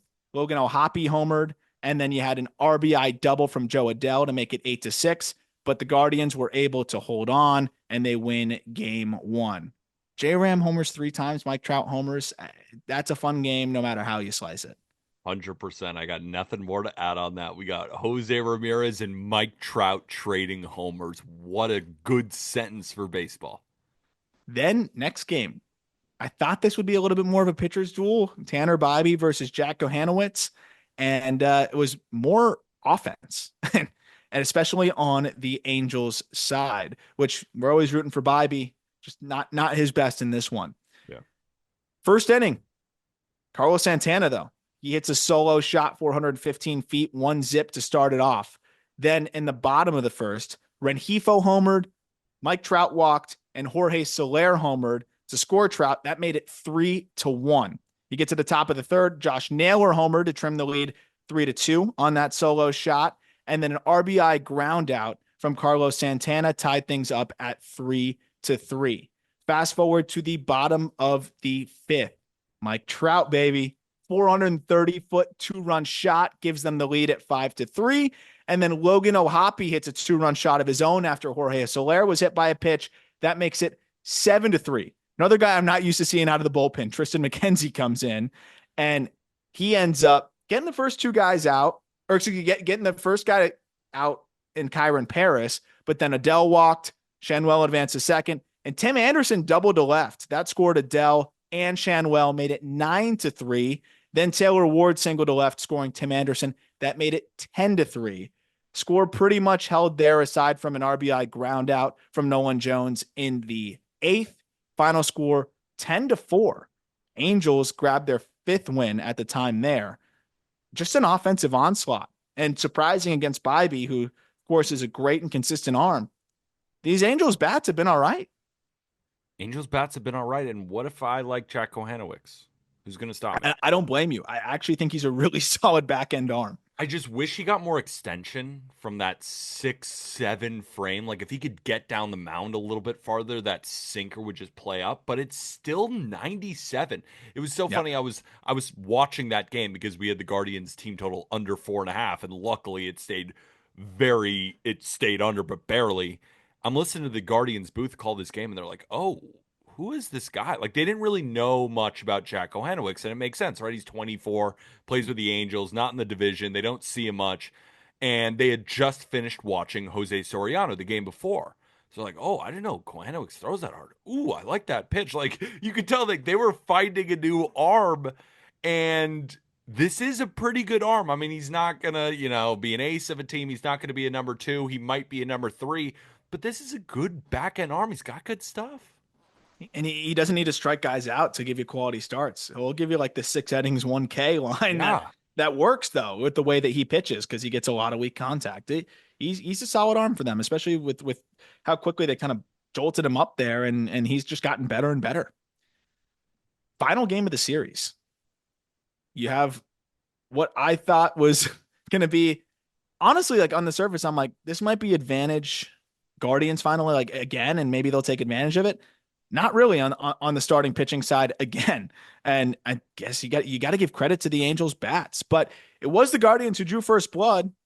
Ramirez walked, Santana walked, and then you had a double steal. Santana stole second, Ramirez stole third, and Thomas hit a sacrifice fly to left. That scored Ramirez 1-zip. Then in the bottom of the second, Logan O'Hoppe homered again. That tied it up 1-1. And then you had a Kyron Paris single, who it's been insane to start the year, by the way. Then he stole second base, and Tim Anderson drew him in on a single to left. There was also an error that advanced Anderson to second, and I think they counted the run. I don't think it may not have been an RBI because they said he scored on the error, but I'm like, he's on second base, and it's a single. Like, maybe he would have scored. Anyways, I digress. You get to the top of the fourth, and the Guardians tie it up. Kyle Manzardo launches a home run, makes it 2-2. Stays that way until the bottom of the sixth. Jorge Soler with a solo shot. We're trading solo shots here. 3-2. Angels take the lead, and then they start to pull away from there in the bottom of the seventh. Cade Smith came in. It's a little bit of bullpen regression right now for the guards. Joe Adell hit by a pitch, fielder's choice of Tim Anderson, and it was a fielding error. So that put two guys on. Taylor Ward singled to left, and that loaded the bases. Rengifo sacrifice fly. Joe Adell scored. Ward to second, Tim Anderson to third. Trout intentionally walks, so excuse me, that loads the bases. Then Soler hits a sacrifice fly. That makes it 5-2. And that's where it was limited there as Jacob Junis came in and struck out Logan O'Hoppe. You get one more run for the Angels in the bottom of the eighth. Kyron Paris, a bomb, 434 feet, made it 6-2, and that's where things stayed. I don't know what's up with this bullpen with the Guardians after being historically good, but Paris homered off of their new addition, Seawald. Cade Smith didn't look like Cade Smith, and the Angels take the series. They're 6-3. The Guardians fall to 3-6. I think the Guardians are going to be fine. I talked about the bullpen regression in the offseason, and I got so much pushback from Jack. It was insane. He started saying the bit that I think they're the worst bullpen in baseball. No, I just think that after a lot of young guys pitched to an ERA below 1.5 after throwing 80 innings, they're due to get a hit up a little bit the next season. But again, the Guardians are going to be fine. I want to focus on the Angels. The Angels are 6-3, and this is a fun watch. And this is one of the most entertaining Angels teams I've seen in a long time.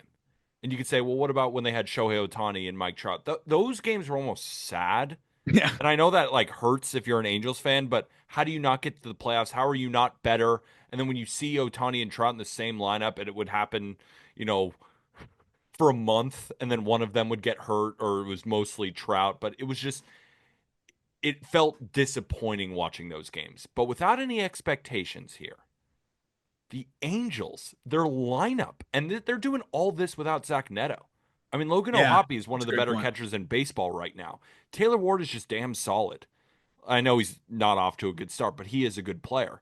Mike Trout is doing his thing. Jorge Soler is hitting rockets. Nolan Shanwell. Sean Wells hitting the ball harder than ever. He's swinging more, and he's trying to be more of that power hitter at first base. And Kyron Paris, I think he went to teacher man. I'm pretty sure he's going full Breaking. HLP. Look, if you're struggling really bad, it could be the thing that saves you or puts you in the dirt, going to sell out to that type of hitting mechanics. And if you're a freaky athlete, it can save you. And I think it might be saving Kyron Paris, who's punishing balls after punishing balls this spring. If Paris is doing that with Neto on the way back eventually, could be pretty fun. And even Rengifo up the middle too, but he can He be can your hit. Swiss Army knife. He's not flashy, but he's just a good player. And then you look at the rotation, I like Kikuchi, I like Soriano, I like Jack Kohanowicz. Tyler Anderson is going to keep you in the ball game, and yeah, Kyle Hendricks is terrible, but maybe Reed Detmers can win the 5 spot, or he could just be a good bullpen. And again, why I'm saying the Angels are entertaining also, Kenley Jansen is still a great closer, and Ben Joyce is hucking 105. Yeah. You might never want to turn on an Angels game because if you're a fan of another team, because you've seen what the Angels have looked like over the last couple of years. But this year, this team, they're pretty good. They are fun. If I'm an Angels fan, I'm excited. And who knows if this continues, but what I will say is I have faith, as long as Trout stays healthy, that this lineup is going to be good, that the starting pitching is good enough, and that the bullpen is fine enough, and they might be buyers. You don't know Artie Well, that's Moreno the and thing I was Terry gonna say. Vedossian. If they're Yeah, within 10 games of the wild card, they'll probably be buyers. So I'm just uh, saying, I see the light. I see the light. they're definitely much more watchable. And I think fans would agree, 41,000 in attendance in that last game of the Oh series there. yeah. So yeah. The Angels have a great fan base. I know they get I know, overshadowed by the but Dodgers, but there are plenty of people going to Art, the games. The Angels used to be awesome, and their crowd was packed. Artie Moreno does not deserve that fan base. No, he does not. Should we go over to my leg of the weekend roundup? Yes, but All right, one more quick break. let's do it. All right, we'll start with a battle of the heavyweights. Dodgers take on the Philadelphia Phillies in Citizens Bank. We'll start with game one. Phillies win 3-2. Trey Turner opened the scoring by stealing third, and Yamamoto made a throwing error. And then there were no more runs until the seventh because Yamamoto and Luzardo were shoving, but the Mhm. Phillies got some insurance RBIs from Bryson Stott and Brandon Marsh, and they needed it because the Dodgers, like, you need every insurance run you can get against this team because Tommy Edman hit his fifth home run of the year. Fifth home run of the year, but it wasn't quite enough. Yamamoto was great. 6 innings, one earned, five strikeouts. But how about the addition of Jesus Luzardo to this Philly squad? He looks healthy, and when he's healthy and humming it in, he's one of the most electric left-handed pitchers in baseball. 7 innings, 2 hits, no earned, 8 strikeouts, ERA at 1.50. I'll throw it over to you. How good is it to see Luzardo shoving like this? I mean, he's healthy. And I think people were concerned in spring training. He didn't throw the entire second half of the season. Like there was going to be some rust to be shaken off. And uh we've seen how talented this guy is. I'm really happy for him. I'm pumped. What was it, 19 strikeouts for the first two starts? Like he we've talked about it. If he's throwing like that, that rotation's up there with anybody. And it's going to be tough to get the Dodgers to lose twice in a row. So of course they win in game two, 3-1. Alec Boehm opens the scoring with an RBI ground out, but it was short lived. Kike Hernandez roped a ball for his third home run of the year, taking a 2-1 lead. And then Michael Conforto adds the exclamation point, his second home run of the year. I wanted to get to the offense quickly because I think the storyline here right now is Roki Sasaki. Yeah. 4 innings, 3 hits, one earned, 2 walks, 4 strikeouts. I got my Dodgers group chat, my friends from home, all saying he's here. This is awesome. Roki's the man. And I'm saying to myself, have the expectations gotten this low? I mean, I thought he came over and he was the weapon. I thought he was the best pitcher of all time. 4 innings, 3 hits, one earned. And again, I'm not really talking to Dodger fans who are listening. I'm not even really talking to Arb. I'm more just talking shit to my friends from home with that statement. But what I mean by it is like, it's still 96, 97.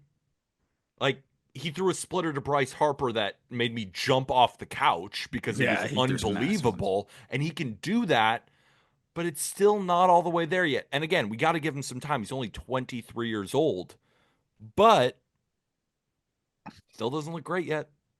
I think, and this is kind of one of those classic like media narrative results in unfair expectations outwardly, all these things. And the NPB is a great league, but I think it was very clear that this was going to be a work in progress. And for the Dodgers, they are so freaking good that they're okay with him being that work in progress at the big league level. So like this was a huge step in the right direction. But yeah, like people that were told time and time again, phenom, and there's phenom abilities here, but you hear phenom and you assume that he's going to come over and just take the league by storm. No, like this is baby steps to where you ultimately want to be because of the injuries in the past, because of the new baseball, because of the fact that he still doesn't really have a pitch that he can spin. Really, the third pitch for him is the two variations of the splitter, which can work. But I thought the really important thing here was he established the fastball, and it doesn't need to necessarily generate a ton of whiffs if he can just locate it well enough. And we're talking about like for him to reach the ceiling of the guy that the monster of the Raiwa era and all that stuff. Like it's got to be 100 to Yeah. be a Cy Young contender, but to be a good arm, and I think we saw it here. If he can establish that fastball, keep it away from the middle of the plate to where hitters have to respect it enough, then the splitter plays. But when you don't have to worry about the fastball being a strike, or you don't have to worry about the fastball being anywhere other than running back over the middle or a ball, then it's really easy to spit on those splitters. And I think you saw once he started to locate the fastball, then the splitter started to play. But at the same time, we didn't see him third time through the order and Yeah. things like that. Like, how does it look? That, and I think that's the next step. But I think Ken Rosenthal said it on a hit during the game. Like the Dodgers are aware that he eventually needs a third pitch and that Yeah. this is a work in progress, but they're so freaking good that they're okay with this progress being made at the big league level. And they're so deep that Ben Kasparius can take over for 2-3 innings. And like, you're not going to kill the bullpen. That's why he didn't get optioned to AAA. And that's why he's legitimately developing in a major league setting, which is wild. And I think says a lot about how good the Dodgers are. But it was a step in the right direction. The Dodgers are so good that they're 3-0 in Roki Sasaki starts. Yeah, Like, yeah, he's doing. The Dodgers don't care. I mean, Tommy Edman has 5 home runs, right? Like, yeah. Teoscar hits a home run every day. And that's not even counting Shohei and Mookie and Freddie, who's hurt, and Blake Snell, who just went down with an injury, but again, speaks to the depth. They could just slot a new guy in every single day. Let's move on to game 3, where the Phillies win 8-7. What a game. Might have been the game of the weekend here. Teoscar opens the scoring with his 3rd home run of the year. Then the Phillies blow it open in the 6th, started with a Bryce Harper RBI single. And then check the news because Nick Castellanos grand slam, his 2nd of the year, gives the Phillies a 6-2 lead. Teoscar, though, keeps them in it with another home run in the 4th and then an RBI double in the 5th. And then the Dodgers just keep putting pressure, take the lead in the 7th with RBIs from Mookie Betts, again, Teoscar Hernandez, and Will Smith. And it was so funny listening to, John Kruk on the Phillies broadcast. He was so done with Teoscar Hernandez. He was like, get this guy the fuck out of Philly. He's killing us. I mean, right now, I'm turning on games. Like, that's my favorite booth, the Phillies booth. I They're up there. love Kruk is a them. funny dude, man. Kruk is so good. And I think his name is Tom McCarthy. I think that's his name. He's so Jack just shuddered that like if that's the wrong name. I I know. don't know. I don't know broadcasters either. I know I'm just bad with broadcasters' names. I've heard his voice a Yeah, million I could times, pick the voices, but yeah, I'm bad with names too. but regardless, that booth is Jack can fantastic. tell you the low A broadcaster for like the Diamondbacks. Yeah. Phillies bounce back in the 7th with RBIs from Bryson Stott and Edmundo Sosa, which ended up being the difference. If we're looking at both starters, Glass now got destroyed, and it looked like he was bitching about the mound. I know it was Bitch. raining. It was not good field conditions, but I see, there was mound visits. He's like kicking his cleats. I'm like, okay, like Glasnow, you should be able to pitch in the mud because Christopher Sanchez, he allowed 4 runs, but he struck out 9 against this Dodgers team, and the Phillies win the series. Yep.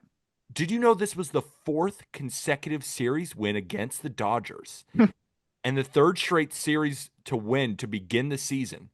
11th time in franchise history where they've won all 3 series to start the season. Dodgers fall to 9-2. I know fall 9-2. Phillies improved to 7-2.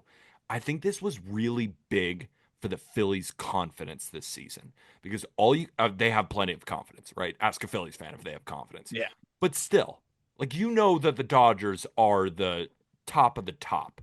So for them to come into Citizens Bank, you take 2 of 3, knowing this is your 4th consecutive series win against the Dodgers. They're going to face them a lot in the regular season, but they know in a big time series, they know they can win it. And teams need that, right? I think the Diamondbacks not being scared was what led them to that bouncing the Dodgers early last playoff series. Padres weren't afraid of them either. Dodgers just ended up getting the best of them. We need teams who aren't afraid of the Dodgers, and the Phillies are right in there. Oh, yeah. The Phillies aren't scared of anybody. I mean, it's just the mentality they have, and it's always the way they play. But I think there's several teams that I think could give the Dodgers a good challenge in the NLCS, assuming they get there. Between the Phillies, we were talking about the Braves, but if the Braves ever end up clicking on all cylinders, but the Diamondbacks, now the Padres look good. Like we're so quick to anoint the Dodgers like the unstoppable force, but you just watch Glass now walk 5. Maybe it was the weather, and Blake Snell went down, and like you got to play the games. And I think there's teams that can absolutely give the Dodgers some trouble, and you saw the Phillies handle them well in this series, and like the Dodgers are going to be the best team in baseball. They're going to be dominant for most of the year, but come playoff time, it's a 7 game stretch, and anybody can do it. And I think this was just another reminder of that like you got to play the games. We're staying in Pennsylvania for the next series, but we're going a little bit west for Yankees versus Pirates. Game 1, Yankees win 9-4. The Yankees got the scoring started early with 2 different Oswaldo Cabrera RBI singles, and Jason Dominguez got in on the fun with one of his own. Brian Reynolds hit his first home run of the year to narrow the score to 4-1, but then the Yankees put up a 3 spot in the 4th with RBIs from Anthony Volpe and the 2 guys who got it started early. and Jason Dominguez, who it was a hit by pitch that scored a run, and then Oswaldo Cabrera, a bases loaded walk. Aaron Judge wouldn't be a weekend roundup without talking about an Aaron Judge home run, his sixth of the season, and Brian Hayes hit his first, but it just wasn't enough because Mitch Keller got absolutely blitzed. And Max Fried was solid, allowing one earned in 5 2/3 while striking out six. Move over to game two, unless you got anything there. I'm gonna save it for the end, but I Yeah. mean, Jadon, man, like the prospect fatigue on this poor guy. He's playing well. So is Anthony Volpe, but we'll talk about that in a Oh, minute. the torpedo bat. Game two, same story. Yankees win 10-4. Yankees start hot again with an Austin Wells RBI single, and MVP Trent Grisham second home run of the season. Pirates scored all four runs in the bottom of the fourth, highlighted by RBI doubles from Brian Hayes and Emmanuel Valdez. Trent Grisham homers again in the fifth, a 3-run shot to take a 5-4 lead, and then Anthony Volpe blows it open with a 3-run double. Paul Goldschmidt, Austin Wells, they add some extra RBIs late just for fun. Bailey Falter, similar to Mitch Keller, got destroyed, but unsimilarly to Max Fried, Marcus Stroman wasn't all that good. Let's go to game three, where the Pirates salvage the series and win 5-4 in 11 innings. Yankees started the scoring just like they have in every game of the series with the Jazz Chisholm RBI double. Brian Reynolds is getting sick of this, doubling up Jazz with a 2-run double to take the lead. Tommy Pham and IKF add RBIs to build a cushion in the fourth, and the score is now 4-1 Pirates. But the Yankees battle, battle, battle. Big double from Oswald Peraza to drive in the first run, and then Trent Grisham cleaned it up with a 2-run single to tie it. Back and forth in extras before Tommy Pham ends it with an RBI single against Devin Williams to win. It was so funny. I was like, I think Andrew Heaney is pitching angry. Former team didn't go all that well with the Yankees. 7 innings, 5 hits, 1 earned, 10 Ks against his former team. Yankees move to 6-3. Pirates fall to 4-7. Should we spend the rest of the episode talking about how Anthony Volpe is a top five shortstop now? Top five. Maybe not, but We're already. barreling I mean, everything. I am pro. I am pro. Like, give the man a second on Anthony Volpe. Like, it's ridiculous that people were so quick to just like say, "Oh, he's just gonna be a glove. He's gonna be like Orlando Arcia." Like, no, No. no. He's. I think closer to Dansby Swanson is what you can expect, and who knows? There could be more upside than that. He got to the big leagues quick, He's and there's always 23. a learning curve. He's And like, 23. yeah, that was one where I just people he got overhated very quickly for sure. Trent Grisham right now, uh, I don't know. Like, look, I don't want to buy into anything there, but like Too late. he Too he late. has Bye. he already has eclipsed last year's WAR total in 8 games, um, which is nuts. It was only 0.5, but he's on pace for by far the best. He's never had a higher WAR output than 2.5. And I think he's encroaching on like one full win already through 8 games. Pretty nuts. Like he went 2 for what was it, 2 for 5, and his slash line went down. Like Yeah. he entered the game with a 336 WRC plus. He entered the game slashing 471, 571, 1059. And after going 2 for 5 today, he's now slashing 455, 538, 909. It's like that trend on TikTok where it's like one page is Jason Tatum scored 29 points, had 10 rebounds, and 10 assists. And then you swipe over and it says if Nikola Jokic did that, his averages would go down. That's where we are at with Trent Grisham right now. Yeah. And people are starting to say, did we jump the gun calling it the Juan Soto trade from San Diego to New York? Should it have been the Trent Grisham trade? People are saying that. That Smart might be a people. win. That might be a full-fledged win now. That's what I'm saying. Like Yeah. we only got 1 year of Juan Soto, but we get years of control with Trent Grisham. Yeah. That was what Brian Great deal. Cashman was looking for. But Yeah. Anthony Volpe, man, maybe it is the torpedo bat. I don't really give a I shit. don't give a shit. It's a bat that's legal. All I care about is that he's in the 94th percentile of barrel rate. Like this guy barreling baseballs like this. It's so good to see because truthfully, he I never need barreled it. baseballs last year. And they need it. I mean, if he's swinging it like this and Dominguez is swinging it like he can, and look, I'm not saying Dominguez needs to achieve his ceiling, but if Dominguez is a 115 WRC plus with speed and Volpe is a 115 WRC plus this season with defense and speed, like what I like is what Dominguez and Volpe bring to this lineup if they're getting on base more too, which Yeah. is the ability to manufacture runs. Chisholm brings that as well. Like, when's the last time you're a Yankees fan? Like, when's the last time that you've felt comfortable about being able to get the extra bag or and have several guys that could beat out an infield single and steal bags and manufacture runs? Like, there's a lot of good runners throughout this entire lineup and guys that can, I think, manufacture runs. And it's not this feast or famine that you've dealt with. Of course, you'd rather still have Juan Soto in this lineup, but like through the years, there's been so many like just home run or bust hitters in these Yankees lineups that just make them so frustrating and so streaky. This lineup now can manufacture runs a little bit differently. I don't even remember a Yankee team in my lifetime watching where they were this exciting on the base paths. Yeah. Seriously. Because even like the 2009 Yankees, those guys were just brick shithouses when it comes to just ripping homers, right? Like they just mashed. They Bronx weren't Bombers, necessarily like stealing bases.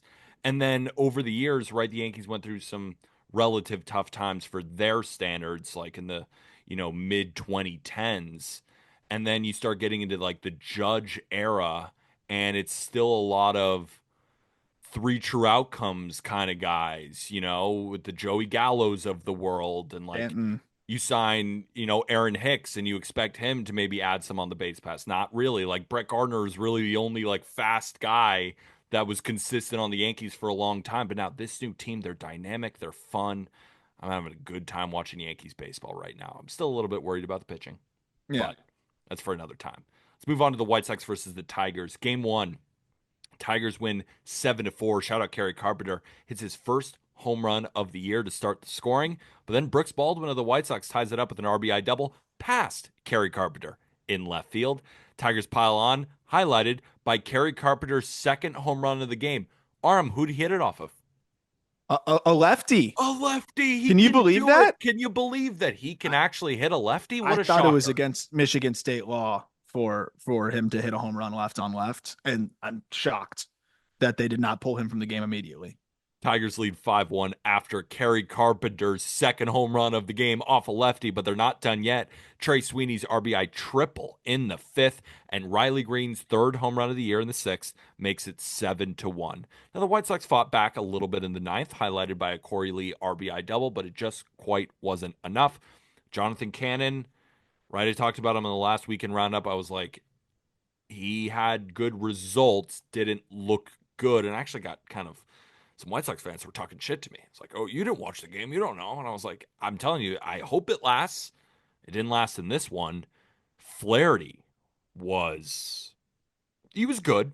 Striking out 7 5 2/3 with only 3 hits and 1 earned run. Like he Pretty was darn good. good. Yeah, it was pretty damn good. But again, it's just like I was watching the game. Like the White Sox should put up like horrible at bats. But again, that's credit to Jack Flaherty. Credit to Jack Flaherty on that one. Luis Robert, dude. I mean, he is such a. Does he know that if he wants to leave, he has to hit well? I was just wrong. Like I gave him a chance, right? He's coming off a horrific year on the worst team of all time. I'm like, all right, let's wipe that and let's see. He looks like he doesn't care. I mean, Yeah, it's just you have to perform to leave. Like, I don't.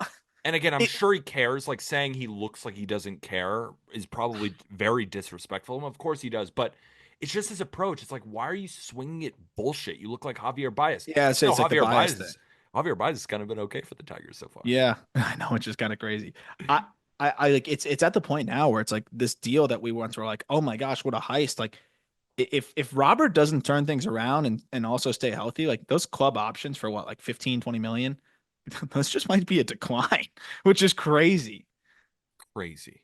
Let's go into game two. Tigers win 7-2. White Sox get on the board first with an Andrew Vaughn RBI double, but that was the last lead they had because the Tigers put up 7 runs in the first 3 innings, highlighted by Kerry Carpenter's third home run of the season and Spencer Torkelson's second of the Best year. hitter ever. Now, the White Sox did score a run late because Luis Robert grounded into a double play, which did score a run. So that is something. Davis Martin got shellacked. Reese Olson was solid through 6 innings, only allowing 2 runs. Game 3, Tigers win 4-3. The White Sox should have won this game 99 out of 100 times, but they did not. They grabbed the 2-0 lead early on RBIs from Andrew Vaughn and Matt Thaiss. Javier Baez got it going for Detroit with an RBI single, and then Jacob Amaya stole it back for the White Sox with a sac fly. It is now 3-1 White Sox after 4 innings. There was no scoring until the bottom of the ninth, where the Tigers rally, loaded the bases. None of these White Sox relievers can throw a strike. Andy Ibanez walked, scoring the first one, and then Spencer Torkelson, God, just saying that he's doing well is making me smile for all those looking on YouTube. Walks it off with a double. Now, Jackson Jobe looked okay, allowing 2 earned runs in 5 innings, but 7 walks and 7 strikeouts through 9 innings so far, through 2 starts, is not ideal. But you know who was awesome again? I mean, Martin Perez owns the Tigers. 6 1/3, 1 earned, 4 Ks. But of course, his team blew it. White Sox fall to 2-7. Tigers move to 5-4. I want to talk about how great Spencer Torkelson is, but I do want to ask you about Jackson Jobe because, one of the best prospects in the world, but at the end of the day, he's just 22, right? He doesn't Yeah. have that much under his belt. So I don't have takeaways from him. I really don't. Because, yeah, he didn't look great and there's some stuff that he has to work on, but he's 22. Yeah. So I'm just curious. I want to hear your view as a guy still analyzing him. It's like kind of a prospect. He still is Yeah. ultimately a prospect. Yeah. I think the fastball is not getting as much in zone whiff is I think you would expect from a 97-mile-an-hour fastball because he kind of throws like a shortstop. But he is so athletic on the mound, and he has the four seamer, the cutter, the changeup, the curveball, and or really it's more of the sweeper, and then a sinker. That like he has the arsenal to be great, even if the fastball is playing down, because it's more of closer to a standard shape maybe than we had anticipated. But he has to execute that, right? Like with those pitches, he has a chance to have 4 above average offerings and multiple plus offerings. But when they're not around the zone, he's got to throw the fastball more. Then he's getting hit harder. Like this is a guy that can spin it over 3,000 RPMs and has flashed a really good changeup, but just that the command hasn't been there as much, which is surprising because he's such an elite athlete. And he had a stretch in the minor leagues where he struck out 50 something batters and walked like 3. So whatever has happened over the last year and change has been interesting. But you mentioned a great point. Like he's still just 22, and Yeah. he's a guy that didn't really start pitching until late in his high school career because he literally was a shortstop. And I think it's impressive how he's able to fly through the minor leagues. And I think that's just because he on sheer velocity and just the stuff that he has across the board. But he's kind of hit this roadblock at the big league level because the execution hasn't been there with the secondaries. But even then, like you're seeing him go out there and survive. But yeah, he could be so much better. And I just think it's finding a more consistent feel for all of his secondaries. How about torque? Oh, OPS over 1,000, hitting over 300, and he's hitting at least 333 against fastballs, against breaking balls, and against off speed pitches. Looks so much better. Again, another guy that I just smile. Like, finally, this is still in there. And we say finally, he's 25 years old. Give the man a and he second. hit 31 homers, right, in Yeah, 2023. But they said like he just got back to his his college setup and getting good. back to where he was. Like, why get away from that? But we talked about it, how you can just kind of drift away as you struggle a little bit. Yeah. Um, it looks like he looks confident, he looks comfortable. And I mean, you're seeing the results. It's been cool to see. This is a guy that we are talking about, like dump him in like a reclamation project 1-for-1. Sure, the Tigers are glad they didn't do that. So I've been worried about the Tigers, and Tigers fans know I've not had a lot of nice things to say about them, and it's really based on the offense. Like I like the starting rotation. I think the bullpen is a little bit overrated, just because they were kind of labeled the chaos bullpen, and it was like one of the best bullpens in baseball. I'm not so sure. I still think it's a fine bullpen, but I was really worried about the offense. I thought it would be a bottom 10 unit in Major League Baseball. But if Torque is this good, because Riley Green is great, Kerry Carpenter is great, they have some fine pieces, but to have another bat like Torque in there, Hmm. this could elevate that offense to a place that I didn't necessarily think that it could get to, and they could definitely outperform my expectations. So I'm not afraid to be wrong here on the Well, Detroit Tigers. I would actually love to be wrong if that means Torque is this good. I mean, I wouldn't. I would have said it would be crazy to factor in Torkelson to your Yeah. calculus of evaluating the offense this year. Um, and I mean, a 3-hit day from Javi Baez. He Yeah. had two of those last year. So Yeah. see if Well, he can exceed that. I mean, if Javi Baez is just okay, it's huge because he's been just horrific. not terrible, and you platoon him with Trey Sweeney instead of having Trey Sweeney be like an everyday guy, like it could work. So, yeah, I think it's been good out of the gate so far. I'm just curious if how much some of these offensive performances are going to continue, but I do think Torque definitely found something. Absolutely. Let's move on to Blue Jays versus Mets. Game one, Mets win 5-0. Pete Alonso opened the scoring with his third home run of the year. He has just been pillaging baseballs. Tyler McGill and Kevin Gausman really locked it down until the sixth. Then the Mets blew it open, highlighted by RBI doubles from Juan Soto and Brandon Nimmo. Tyler McGill, excellent. Only allowing 2 hits in 5 1/3. He's got a 0.87 ERA on the year. The Mets were looking for pitchers. Who's going to step up? McGill is the guy to do it early. Game two, another low scoring game for the Mets, but they win 3-2, and the scoring didn't even start until the fifth, where Vladdy singled home the game's first run, and then the Blue Jays add another in the sixth off a Bo Bichette RBI double. But Jesse Winker in the eighth, clutch, 2-run triple to tie it. And then Lindor's sac fly in the bottom of the ninth walks it off, and the Mets win again. But I don't want us to forget Chris Bassett's excellent performance in this game. He was awesome. 6 2/3, only 4 hits, no earned, no walks, 9 punchouts against that great lineup. Let's go move to game three. Mets win another low scoring game. Pete Alonso opens the scoring again with an RBI single, and then Brandon Nimmo plated the second run with a sac fly. And the only Toronto Blue Jays run came on a bases loaded hit by pitch to Andres Jimenez. That should go to show what their offense is doing at this current moment. It was a battle of the bullpens, and the Mets win again. They sweep, moved to 6-3 on the season. Blue Jays fall to 5-5. My main takeaway, I really want to talk about Tyler McGill, but this bullpen, number one ERA in Major League Baseball from the bullpen, 1.29 ERA. Max Kranick Yeah. is filling up innings for this team. Edwin Diaz is still obviously great. AJ Minter is still obviously great. I don't want to just list every guy, but every guy has been fantastic for them, which is huge because what's the Mets' problem? Well, there's so many questions in the starting rotation. But if you can just give us 5 and 2 earned, our bullpen's going to lock it down and the offense is going to do enough to win. Like this series, I think Mets fans should be as excited for this series as like any because you're winning low scoring games. Going into the season, I assume a lot of them thought we're going to have to win a lot of high scoring games, and we Yeah. will because our offense is this good.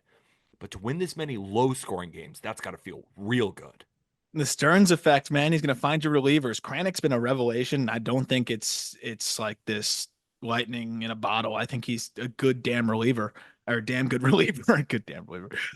And Reed Garrett's been solid. Like they've got arms, but I think they'll continue to find and acquire them too. Like that's just what we see them do.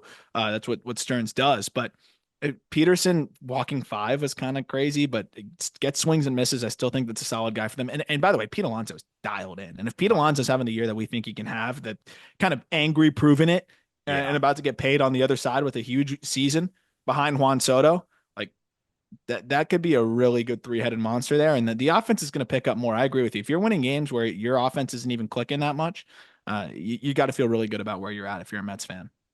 The Blue Jays are really boring. Yeah. Like Yeah. really boring. Like way more boring than I thought they would be.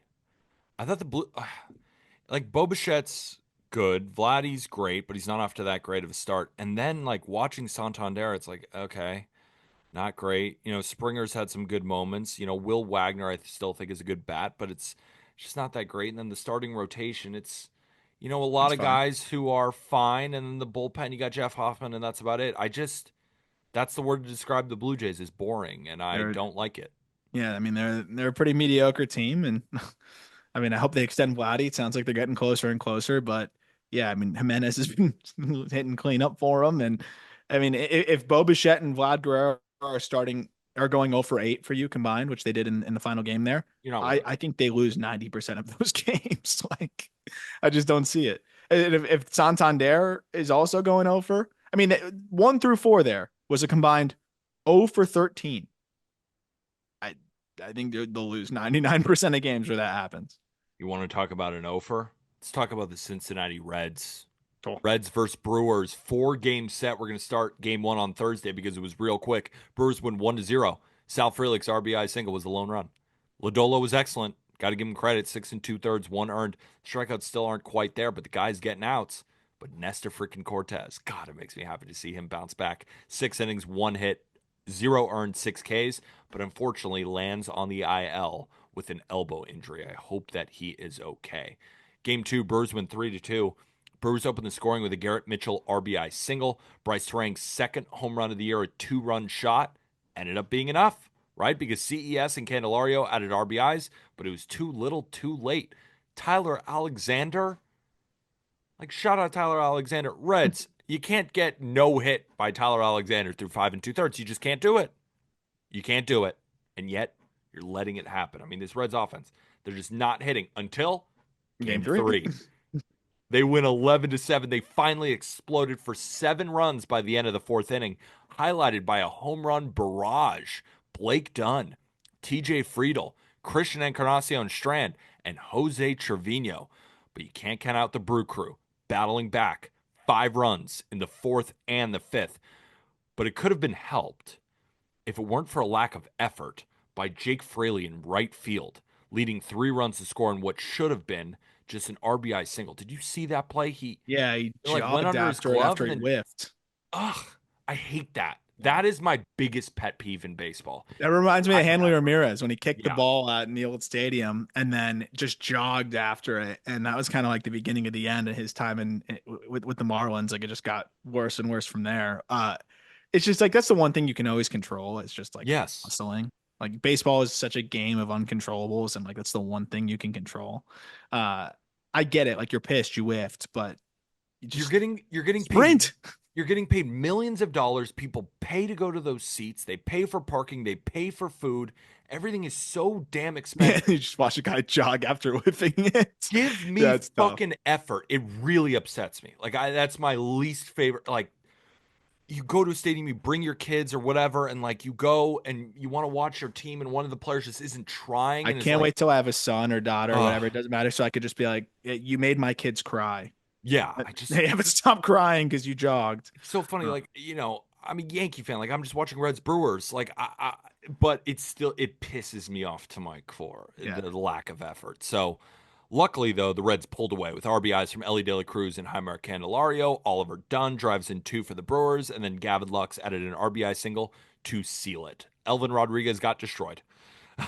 Again, Brady Singer was decent, allowing 3 earned and striking out 7 through 5 innings. He's really a consistent starter for the Reds. They got to be so happy with that because they need innings eaters, and Brady Singer is that and then some. Game four, though, Brewers clobber them 8-2. Brewers did the exact same thing that the Reds did in game three, putting up 7 runs in the first 4 innings, highlighted by the Jackson Chorio show. A 3-run home run, and he even started the scoring with a sac fly. Shout out Spencer Steer hitting his first home run of the year, but Chorio gets it right back with his second home run of the game, third of the year, to make it 8-1. And TJ Friedel added an RBI single at the end, but it obviously didn't matter. How about rookie Chad Patrick? Yeah. 5 1/3, 2 hits, 1 earned, 4 strikeouts. Brewers win 3 of 4. That's 11 straight series wins against the Reds. 11 straight. Yeah. I That don't can't. know anything about Chad Patrick, but I was watching him and I was like, I kind of like him. Look at the AAA numbers. This is just a classic Brewers arm that like no one knows about that has been like shoving in AAA for a while. Like, and the stuff isn't crazy, But if you plug him in there, he's gonna give you a shot to win. A lot of times he just gets outs. He's a gets outs guy, no doubt about it. And Yeah. just to have him as a depth arm is fantastic, and he might be a little bit more than that. So it's been cool seeing what Patrick's doing. Like I like Chad Patrick as a better plug-in option than Carson Spires. No offense, and we saw that in this one. You know who Chad Patrick reminds me of? Lance Lynn. Because it's Just fastball, cutter, sinker, and it's mostly fastballs, and he's getting outs. that's gets outs guy. Like that. Yeah, That's what that they do, right? Just they come at you with fastballs in different ways, go in different directions. And like he was bad. Like he was bad in Arizona in Double A, and I think a little bit of Oakland in Double A and Triple A. But then last year, Brewers identified him. They made some adjustments with his arsenal, and he turned in a 2.90 ERA in Triple A in 136 innings last year. So like something clicked. do you think the Lance Lynn comp is stupid? I don't know. That's just the vibe I got with I all have to honestly, I would fastballs. have to watch more Chad Patrick. Yeah, Like that I've was not watched a ton. that was just the vibe that I was getting. All right, let's go to A's Rockies. Game one, A's win 6-3. I gotta say, this A's offense is one of the most fun watches in Yep. baseball right now. Back and forth game until the end. Tyler Soderstrom for the A's and Ryan McMahon for the Rockies trade RBIs in the first inning. Jacob Wilson, power, hits his second home run of the year in the fourth, but Kyle Farmer gets it back for Colorado with an RBI double. Miguel Andujar rips an RBI double in the sixth, and then Jordan Beck gets it back for the Rockies with an RBI single in the eighth. But then the A's pile on 3 runs in the 11th on the backs of Jacob freaking Wilson and Gio Urshela. We'll move on to game two. A's win 7-4. Rockies get the scoring started early, highlighted by Sean Bouchard's first home run of the year, a 2-run shot. A's battle back in the sixth with a Tyler Soderstrom 2-run double, and then Jacob freaking Wilson rips another RBI double to take a 4-3 lead. Brent Rooker and Shea Langeliers both ripped home runs in the seventh, both traveling 430 feet. Ryan McMahon's eighth inning home run wasn't quite enough. Shout out JP Sears. Every single time I turn on a JP Sears game, I'm not very Gets impressed. outs. And then you look up and it's like, oh, 6 innings, 3 runs. Okay. The next game, 7 innings, three. Like he's eating innings, eating them. So that's, I mean, again, when I watch him, I'm not like super impressed, but he's getting through Gets it. outs. Gets outs. And like it's all you need to be a surprising team. Break offensively. And of course, no, you wouldn't be a surprising team if you had this offense and a good pitching staff. So like have pitchers that don't put you behind all the time. And Sears is not going to blow up and put you behind all the time. And that's exactly what he did in this one. And he did it at altitude. Shout out the Rockies getting their first Coors win of the season. It only took them 2 games. Rockies win 12-5 in game three. Tyler Soderstrom opens the scoring again. God, this guy's good. With his fourth home run of the season, but then the Rockies went wild. Brenton Doyle put the team on his back, hitting his first home run of the year in the bottom of the first, then driving home 2 more runs with an RBI double later on in the game. Lawrence Butler hit his first home run of the year, but Brenton Doyle would not be denied. He rocked another RBI single to take an 8-4 lead, and then the floodgates just opened again with RBIs from Ezekiel Tovar and Hunter Goodman. But the story here, I mean, there's always a story when you score 12 runs, and Brenton Doyle, of course, would be the story. So it's not a very good transition, but I want to talk about Chase Dolander's first start. The stat line, you look at the box score and you see 5 innings, 7 hits, 4 earned, 6 Ks, and you're like, oh, okay. But first start in Coors against a lineup like the A's that has been really hot, I was impressed, especially I with the thought it was good. strikeout stuff. I thought it was good, man. Like he had a couple mistakes here and there, but one walk, attacking the zone. Like I talked to him the beginning of last spring training about eventually pitching at altitude, and he's like, "Dude, like I got great stuff. What are you gonna do? Like I love that. I know it's gonna prevail more often than not." And you get maybe 1 or 2 pitches back, and it's 2 or 3 earned runs instead of 4. And I mean that's a win at Coors vast majority of the time. So and then on the road, he's going to dominate. He's got the arsenal to do it. I thought it was a really good debut. It's weird seeing a 7.2 ERA and saying "great job, kid," but it's Coors. Like it's the moon. Really weird place to make your debut, and he gave him a chance to win, and the offense did their part, and they're going to win most games. If he gives that exact line at Coors every time, they're going to win a lot of those games. It's hard to even do that. And it's against a good A's lineup. That's dialed right now. And we were kind of going through it in our group chat. I wanted to do a righty lefty thing. So I was like, I want Jacob Wilson to hit leadoff, then Lawrence Butler, then Brent Rooker, then Tyler Soderstrom. And then I'd probably hit Shea Langeliers fifth. Who else would I hit sixth? Tyler Soderstrom, I would hit Shea Langeliers fifth. I want Nick Kurtz already in there. I'm Yeah, I mean forgetting Kurtz is somebody. insane right now. He just homered again today. I think he already has four. I know it's the PCL, but like that guy's gonna get up there and be a weapon for them too. I mean, this team just hits. Yep. They just keep hitting. All right, let's move on to Mariners versus Giants. A great series. And I almost wanted to kind of save it for last because it was so good. Game one, Giants win 10-9 in 11 innings. J Rod started the scoring with his second home run of the season, but then the Giants got it back in the first and then some, adding 3 runs, highlighted by a Lamont Wade 2-run double. Mariners grab it back in the third, highlighted by a Jorge Polanco RBI single. And then it's just back and forth, back and forth. After the sixth inning, the score was 8-8, highlighted by home runs from again Jorge Polanco and Matt Chapman. Seattle takes the lead on a wild pitch in the 11th, but then the Giants come back up to the plate, and Willy Adames walks it off with a 2-run single to win it. Verlander and Luis F. Castillo, not the other Luis Castillo, both got shelled. Yeah. Game two, Giants win 4-1. Giants start the scoring with RBI hits for Matt Chapman and Mike Yastrzemski. Dylan Moore provided the lone run for Seattle with his second home run of the year. But then Matt Chapman and Wilmer Flores closed the door with RBI hits in the sixth inning. Now, Bryce Miller wasn't very good, but Robbie Ray was good. 6 innings, a 1-run ball, but he did walk 5 batters. It was very Blake Snell-esque, but damn it, got the job done. And that's Works. another win for these freaking Giants. Game three, Giants win again, 5-4. Julio starts the scoring again with his third home run of the season. Cal Raleigh follows that up with his second home run of the season. And you think, okay, Giants finally lose their second game. Nope. Never say die.